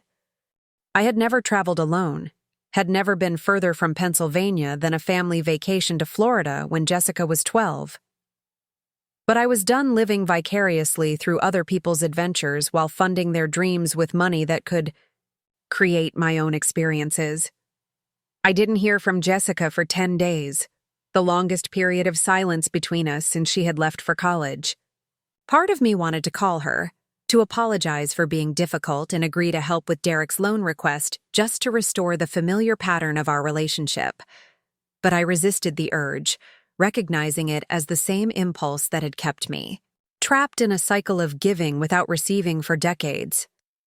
When she finally called, her voice was carefully controlled, as if she had rehearsed the conversation beforehand. Mom, I've been thinking about our talk, and I want you to know that I hear what you're saying about feeling excluded from family activities. I'm glad to hear that, I said cautiously. Madison is having a sweet 16 party in 2 weeks, and we'd love for you to come. It's going to be a small family gathering, just close relatives and a few of Madison's closest friends. I felt a familiar flutter of hope, mixed with skepticism. A sweet 16 party was exactly the kind of family celebration I had been missing, but Jessica's tone suggested there might be conditions attached to the invitation. That sounds lovely, I said. I'd be happy to attend. Great, the party is at that new event venue downtown, the one with the elegant ballroom. Madison has been so excited about having it there instead of at home. An elegant ballroom. Translation: an expensive venue that would require expensive decorations, expensive catering, and expensive entertainment. I waited for the inevitable request for financial contribution, recognizing the setup even as I hoped I was wrong. The venue costs are a little higher than we originally budgeted, Jessica continued, confirming my suspicions. And with Derek's restaurant expansion taking up so much of our available cash, we were hoping you might be able to help with some of the party expenses. There it was. The invitation to Madison's birthday party was contingent on my willingness to help pay for it, just as my inclusion in family activities had become contingent on my usefulness rather than my value as a person. I was being offered the privilege of attending a celebration that I would be expected to fund. How much are you asking for? I said. Well, the venue alone is $5,000, and then there's catering, decorations, entertainment. We were thinking maybe $7,000 total would cover your share of the expenses. My share, as if I was a co-host rather than a grandmother being expected to buy her way into her granddaughter's birthday celebration, as if attending my own granddaughter's party required a financial contribution, rather than simply being someone she loved enough to want present. "And if I don't contribute to the party expenses?" I asked. "Mom, why would you even ask that? Of course you'll want to help make Madison's birthday special. She's your granddaughter." "She's my granddaughter whether I pay for her party or not," I said. "But apparently my invitation to celebrate with her is conditional on my willingness to fund the celebration." "That's not how it is at all. We just thought you'd want to be involved in planning something special for her." "I would love to be involved in planning something special for Madison," I said, "but I won't be contributing $7,000 to pay for a party I had no role in planning and no input in designing." The silence on Jessica's end was telling. She had called expecting the same automatic yes I had provided for years, and my refusal to immediately agree to her request had clearly surprised her. "Mom, this is Madison's 16th birthday. It's a milestone celebration. Don't you want to help make it memorable for her?"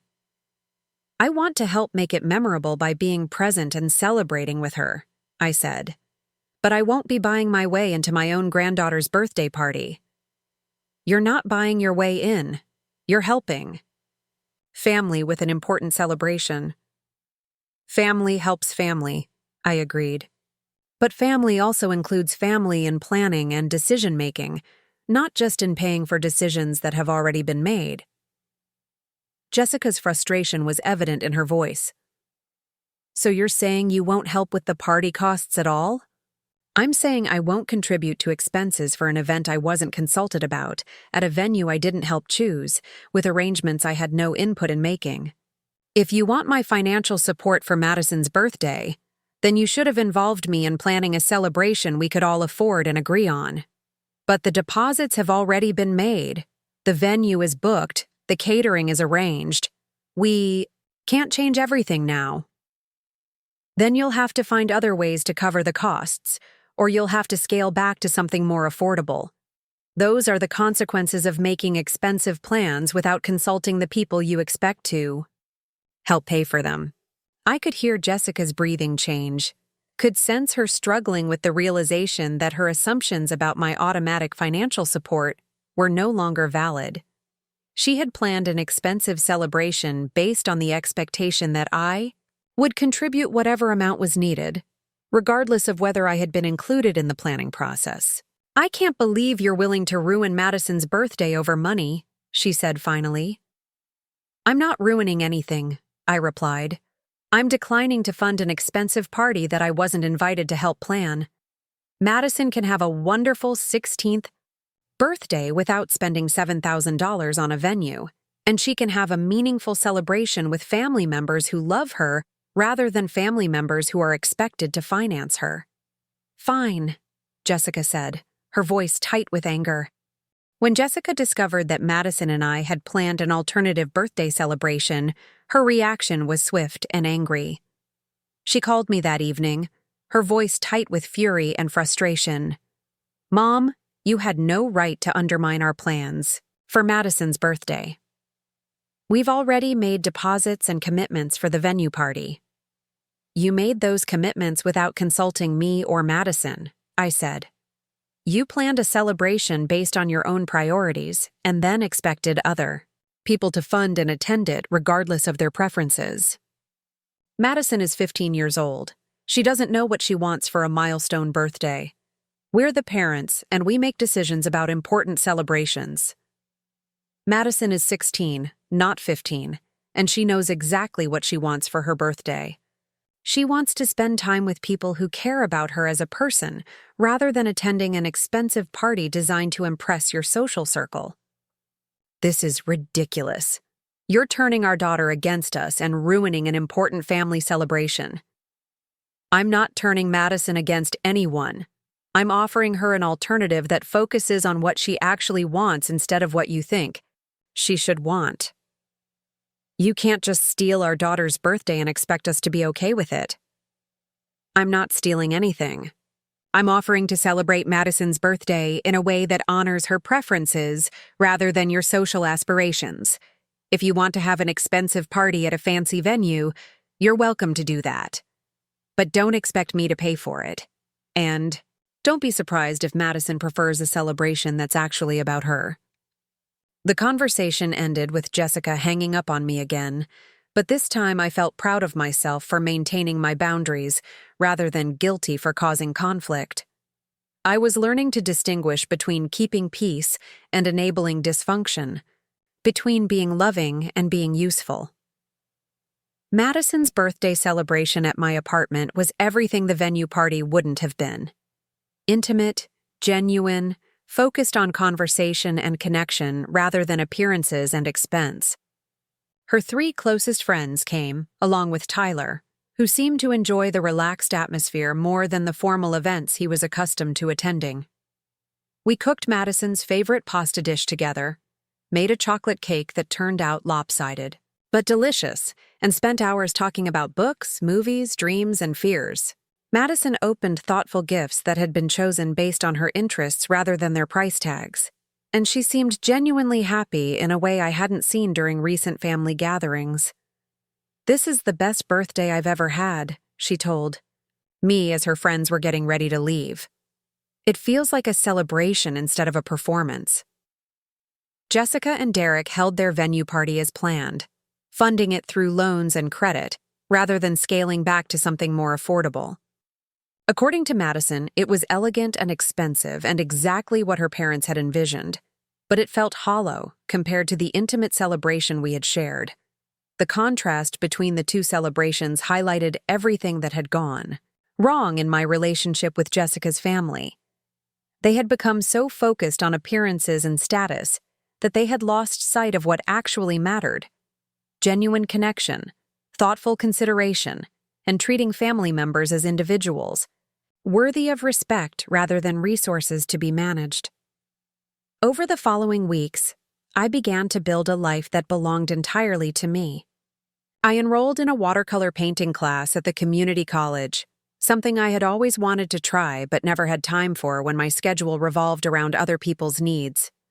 I joined a book club at the library, where I met women my age, who were interested in literature and ideas, rather than my ability to solve their financial problems. I started planning for my European trip with genuine excitement, researching museums and historic sites and small cafes where I could sit with a sketchbook and capture moments that would belong only to me. I bought new clothes that made me feel elegant and confident, spending money on my own comfort and appearance without apologizing to myself for the indulgence. The changes in my life were noticed by people in Millbrook who had known me for years. Mrs. Henderson from the hardware store commented that I seemed more energetic and happy than she had seen me in a long time. The librarian mentioned that I was participating more actively in community events instead of just attending briefly before hurrying home to be available for family phone calls.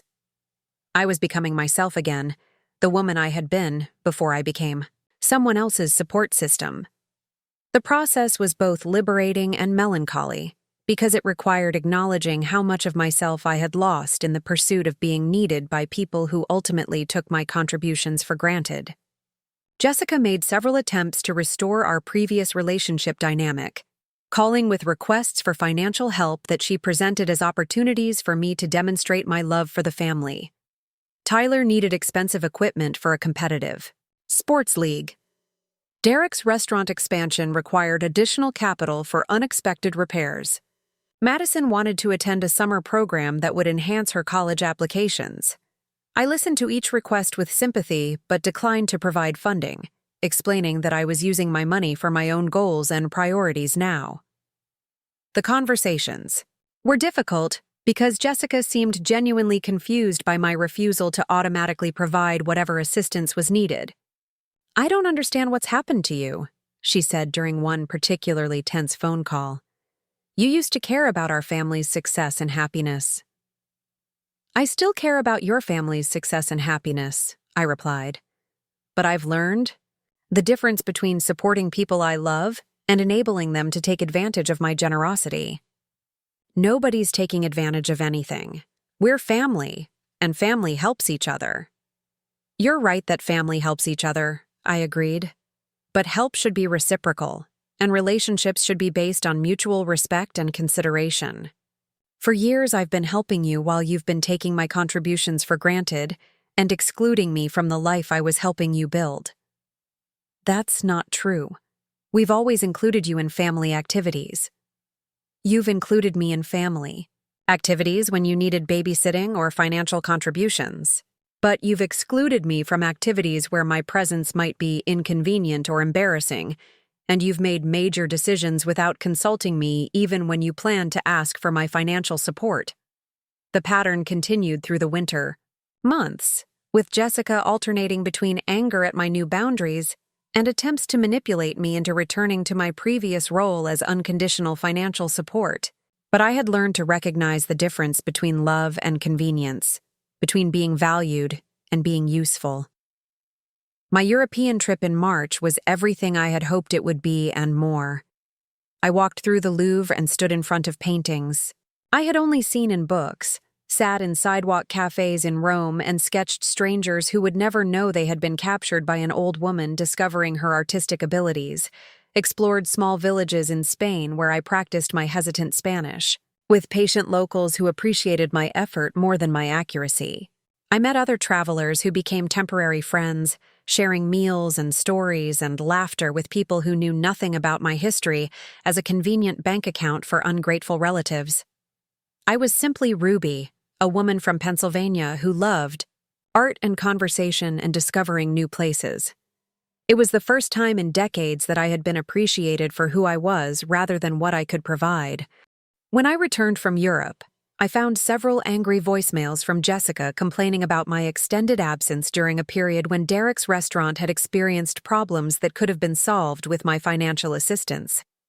The entitlement in her voice was breathtaking, as if my refusal to be constantly available for their emergencies was a betrayal rather than a reasonable boundary.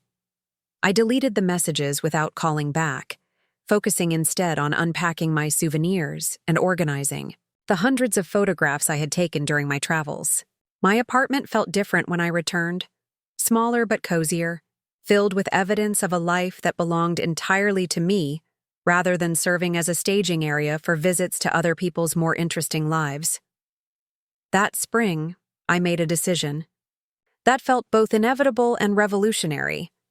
I sold my car and used the money to buy a much newer, more reliable vehicle that would support my growing interest in travel and independence. The symbolism wasn't lost on me. I was no longer the woman who drove a failing car because every dollar went to someone else's success. I was someone who invested in her own comfort and future. The new car was a modest sedan in deep blue, nothing flashy but reliable and comfortable for long drives. I christened it with a solo road trip to the mountains of Virginia, where I stayed in small bed and breakfasts and hiked trails that challenged my 74-year-old legs, but rewarded me with views that belonged entirely to my experience. During one evening at a charming inn in Shenandoah, I met Eleanor, a woman near my age who was traveling alone after her husband's death the previous year. We shared dinner and stories, and I found myself talking honestly about my recent life changes for the first time with someone who had no investment in my family dynamics. "Good for you," Eleanor said when I finished explaining how I had stopped funding my family's lifestyle in favor of creating my own adventures. I wasted 30 years trying to make my son appreciate me by solving all his problems with money. It took Robert's death to realize that I had trained him to see me as a bank account rather than a person. "Do you regret stopping the financial support?" I asked. "I regret waiting so long to start," she replied. "My relationship with my son is better now that it's based on choice rather than obligation. He calls because he wants to talk to me, not because he needs something from me." Eleanor's perspective gave me hope that my relationship with Jessica might eventually evolve into something more genuine and reciprocal.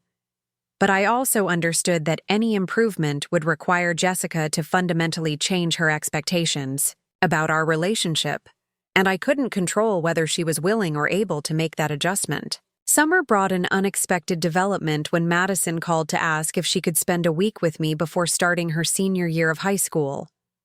Jessica had apparently suggested the visit, though Madison's tone suggested there might be ulterior motives involved. "I'd love to have you visit," I told Madison, "but I want to make sure you actually want to be here. Not that you're being sent to convince me to help with college expenses or family financial problems." Madison was quiet for a moment before answering. "Mom did mention that college application fees and SAT prep courses are expensive this year," she admitted. "But I really do want to spend time with you. Things have been really tense at home since you stopped helping with money stuff, and I miss how things used to be between us." "How things used to be between us was that I gave you presence and attention while staying in the background of your real life," I said gently. "I'd like our relationship to be more equal and honest than that." "What do you mean?" "I mean that I'd like us to get to know each other as individuals, not just as grandmother and granddaughter playing roles we think we're supposed to play. I'd like to understand who you really are, what you actually care about, what makes you happy beyond expensive gifts and elaborate celebrations." Madison's visit that July was revelatory for both of us. Without the pressure of performing for her parents or maintaining the pretense that expensive gifts were the same as love, we discovered genuine compatibility and affection. Madison was intelligent and thoughtful, with interests in environmental, science, and social justice that we explored through visits to local museums and conservation areas. She helped me tend my small garden, learning to identify herbs and vegetables while we talked about her concerns about climate change and social inequality. She accompanied me to my watercolor class, showing a natural artistic ability that no one in her family had ever encouraged because it didn't fit their vision of activities that would enhance college applications. "I never knew you were an artist," Madison said as she watched me work on a landscape painting inspired by my European travels. "I never knew I was either," I replied. "I discovered it after I stopped spending all my time and money on other people's priorities." On her last evening with me, Madison brought up the subject I had been expecting throughout her visit. "Grandma Ruby, I know Mom is hoping you'll help with my college expenses. The schools I want to apply to are really expensive, and even with financial aid, it's going to be a stretch for my parents." "What schools are you interested in?" I asked. Madison named several prestigious universities with tuition costs that exceeded my annual income. Schools that would provide excellent education, but would also require enormous financial sacrifices from her family or massive student loan debt that would burden her for decades. "Those are all wonderful schools," I said. "But have you considered state universities or smaller colleges that might provide excellent education at more affordable costs?" "Mom says I should aim high and not worry about money because education is the best investment you can make." "Education is indeed a valuable investment," I agreed. "But it's important to consider whether the debt required for extremely expensive schools is worth the difference in education quality. Some of the best professors and programs in the country are at more affordable institutions.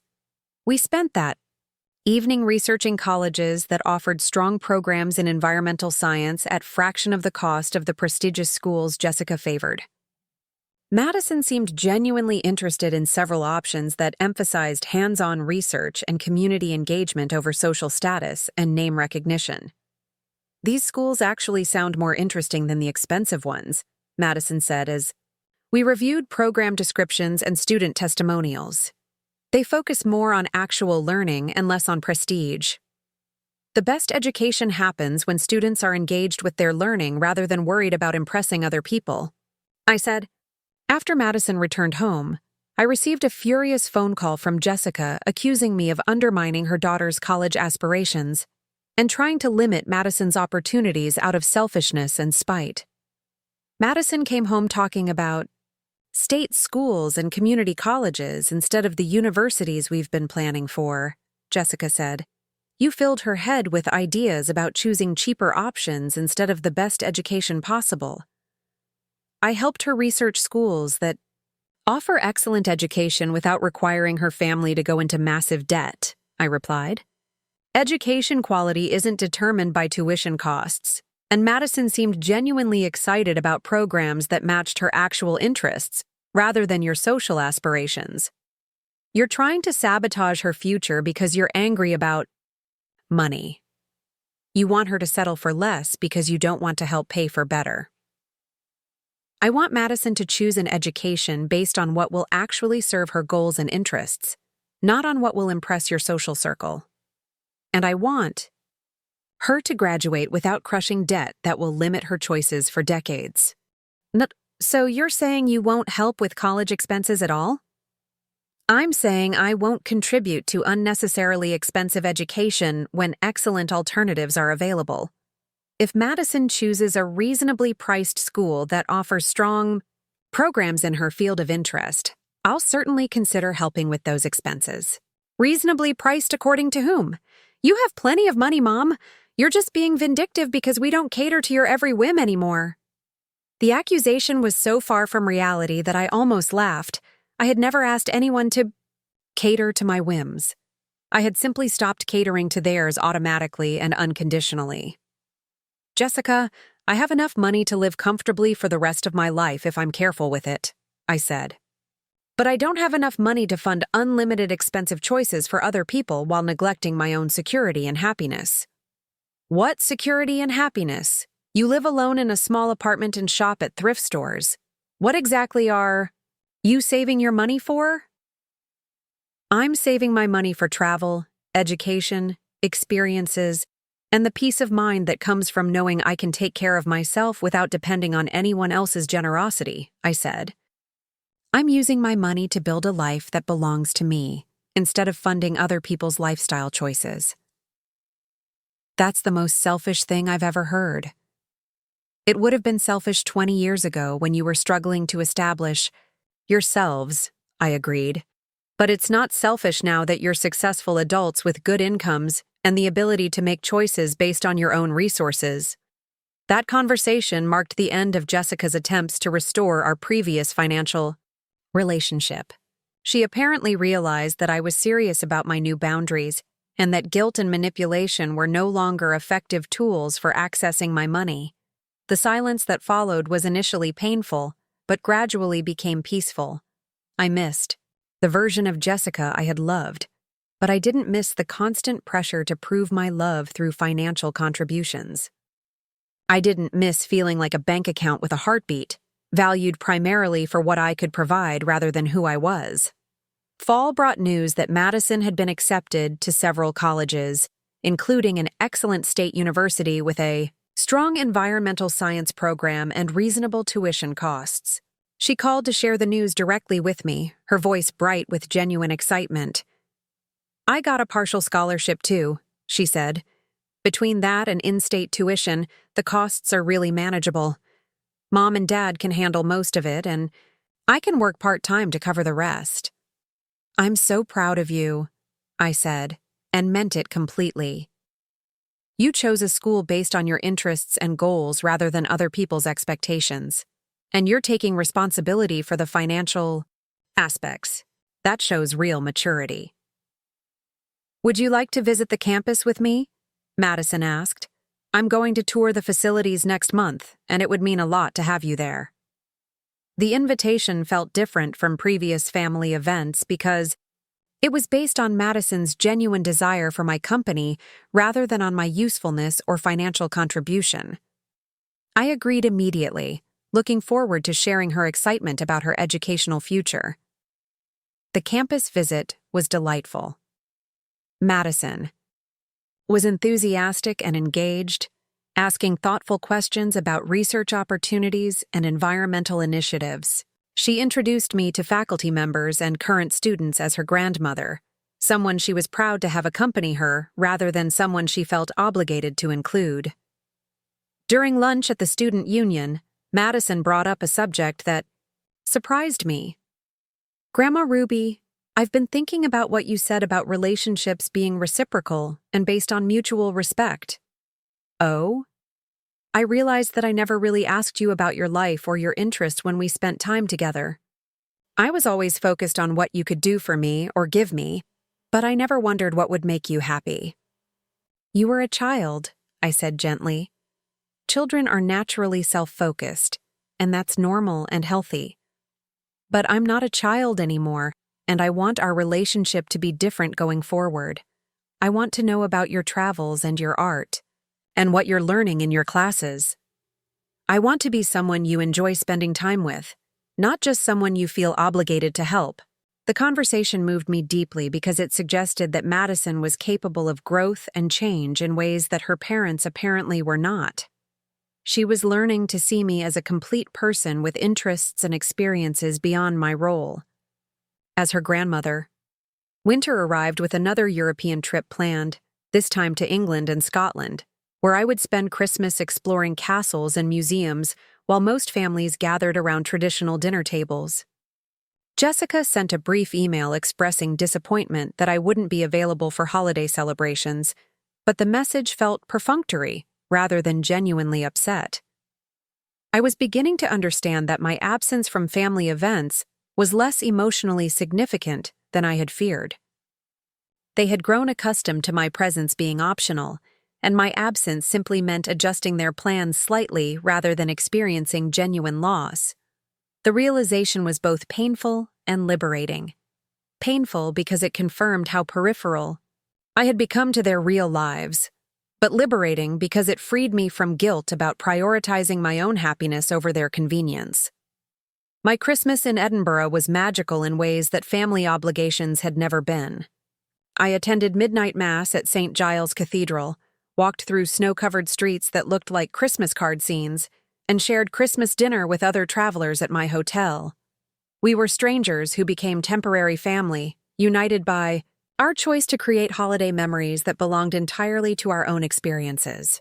I sent Madison postcards from every city I visited, sharing my adventures with someone who seemed genuinely interested in my experiences rather than just politely tolerant of my travel stories. Her responses were enthusiastic and thoughtful, full of questions about the places I was seeing and the people I was meeting. When I returned from Scotland in January, I found a message from Derek on my voicemail. His restaurant business was struggling with debt from the expansion, and he was wondering if I might consider investing in his company rather than simply providing a loan. The request was presented as a business opportunity rather than family assistance, as if changing the terminology would make it more appealing. I didn't return his call. I had learned to recognize the different ways people attempted to access my money, and I was no longer interested in funding other people's poor financial decisions, regardless of how the requests were framed. Spring brought my 75th birthday, which I celebrated with a small gathering of friends I had made through my art classes and book club. Women who knew me as Ruby, the painter and traveler and student, not Ruby the convenient grandmother and reliable bank account. We had dinner at a restaurant I chose, ate cake I had made myself, and shared stories about our various adventures and creative projects. Jessica called that evening to wish me happy birthday, her tone carefully neutral as if she was performing a duty rather than expressing genuine affection. She mentioned that they had planned to invite me to dinner, but assumed I would be too busy with my own activities to join them. The assumption revealed how completely our relationship had changed. Once, they would have planned family celebrations around my availability because my presence mattered to them. Now, they planned celebrations that excluded me and then justified the exclusion by claiming I was too busy to participate. "I would have loved to celebrate with you," I said. "But you're right that I've built a life that keeps me quite busy with activities I enjoy." "That's great, Mom. I'm glad you're staying active and meeting new people." Her tone suggested she was relieved, rather than disappointed that I was no longer dependent on their attention for social interaction and emotional fulfillment. My independence freed them from the obligation to include me, while allowing them to feel good about my apparent happiness. That summer, Madison graduated from high school with honors and a renewed enthusiasm for environmental studies. I attended her graduation ceremony and the small family celebration afterward, noticing how different the dynamics felt now that my attendance wasn't contingent on financial contributions. Madison sought me out during the party, sitting beside me while her parents entertained other guests. "I start college in the fall," she said. "I'm nervous but excited." "You should be excited," I said. "You chose a school that matches your interests and goals, and you're funding your education through scholarships and work rather than massive debt. You're starting your adult life with wisdom that many people take years to develop." "I learned a lot of that wisdom from watching you change your life," Madison said.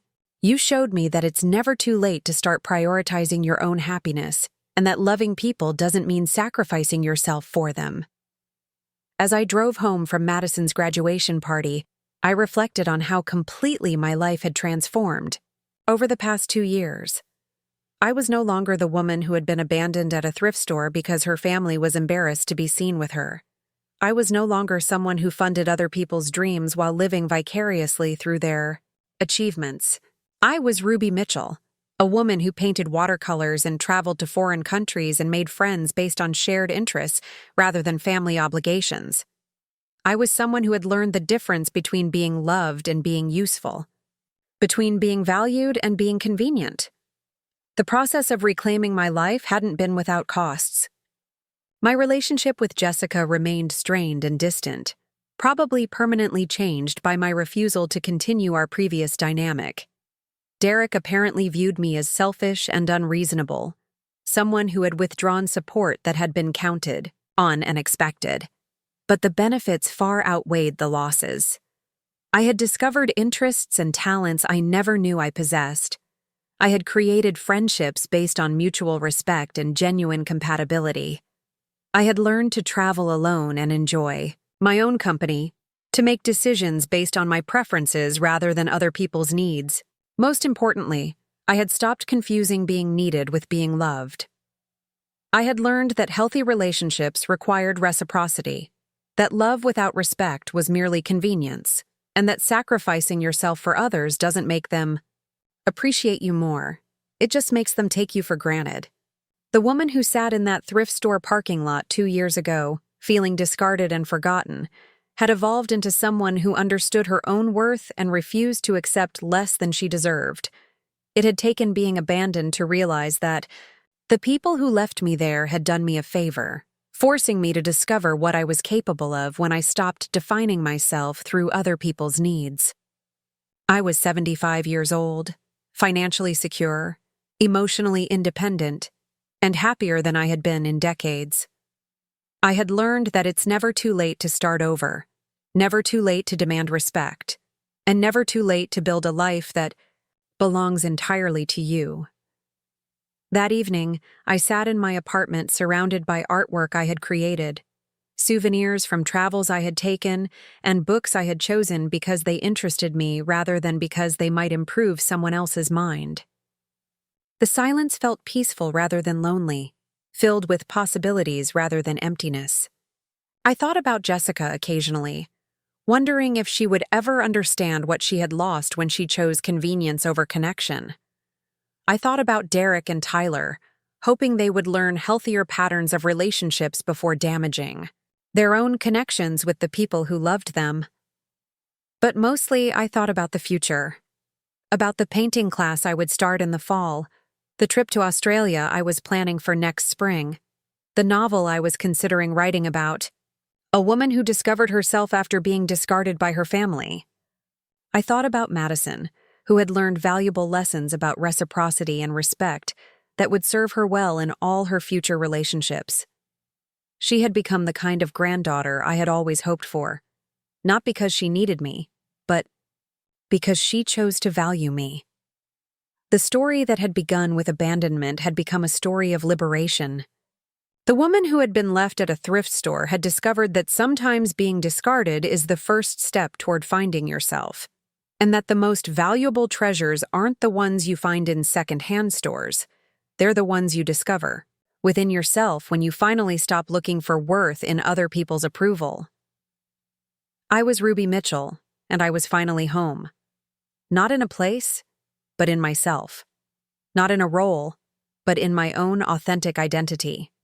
Not in someone else's story, but In the narrative I was writing with every choice I made to prioritize my own dignity and happiness. The foundation built on decades of one-sided giving had crumbled completely, but from its ruins, I had constructed something infinitely more valuable, a life that belonged entirely to me. Up next, you've got 2 more standout stories right on your screen. If this one hit the mark, you won't want to pass these up. Just click and check them out.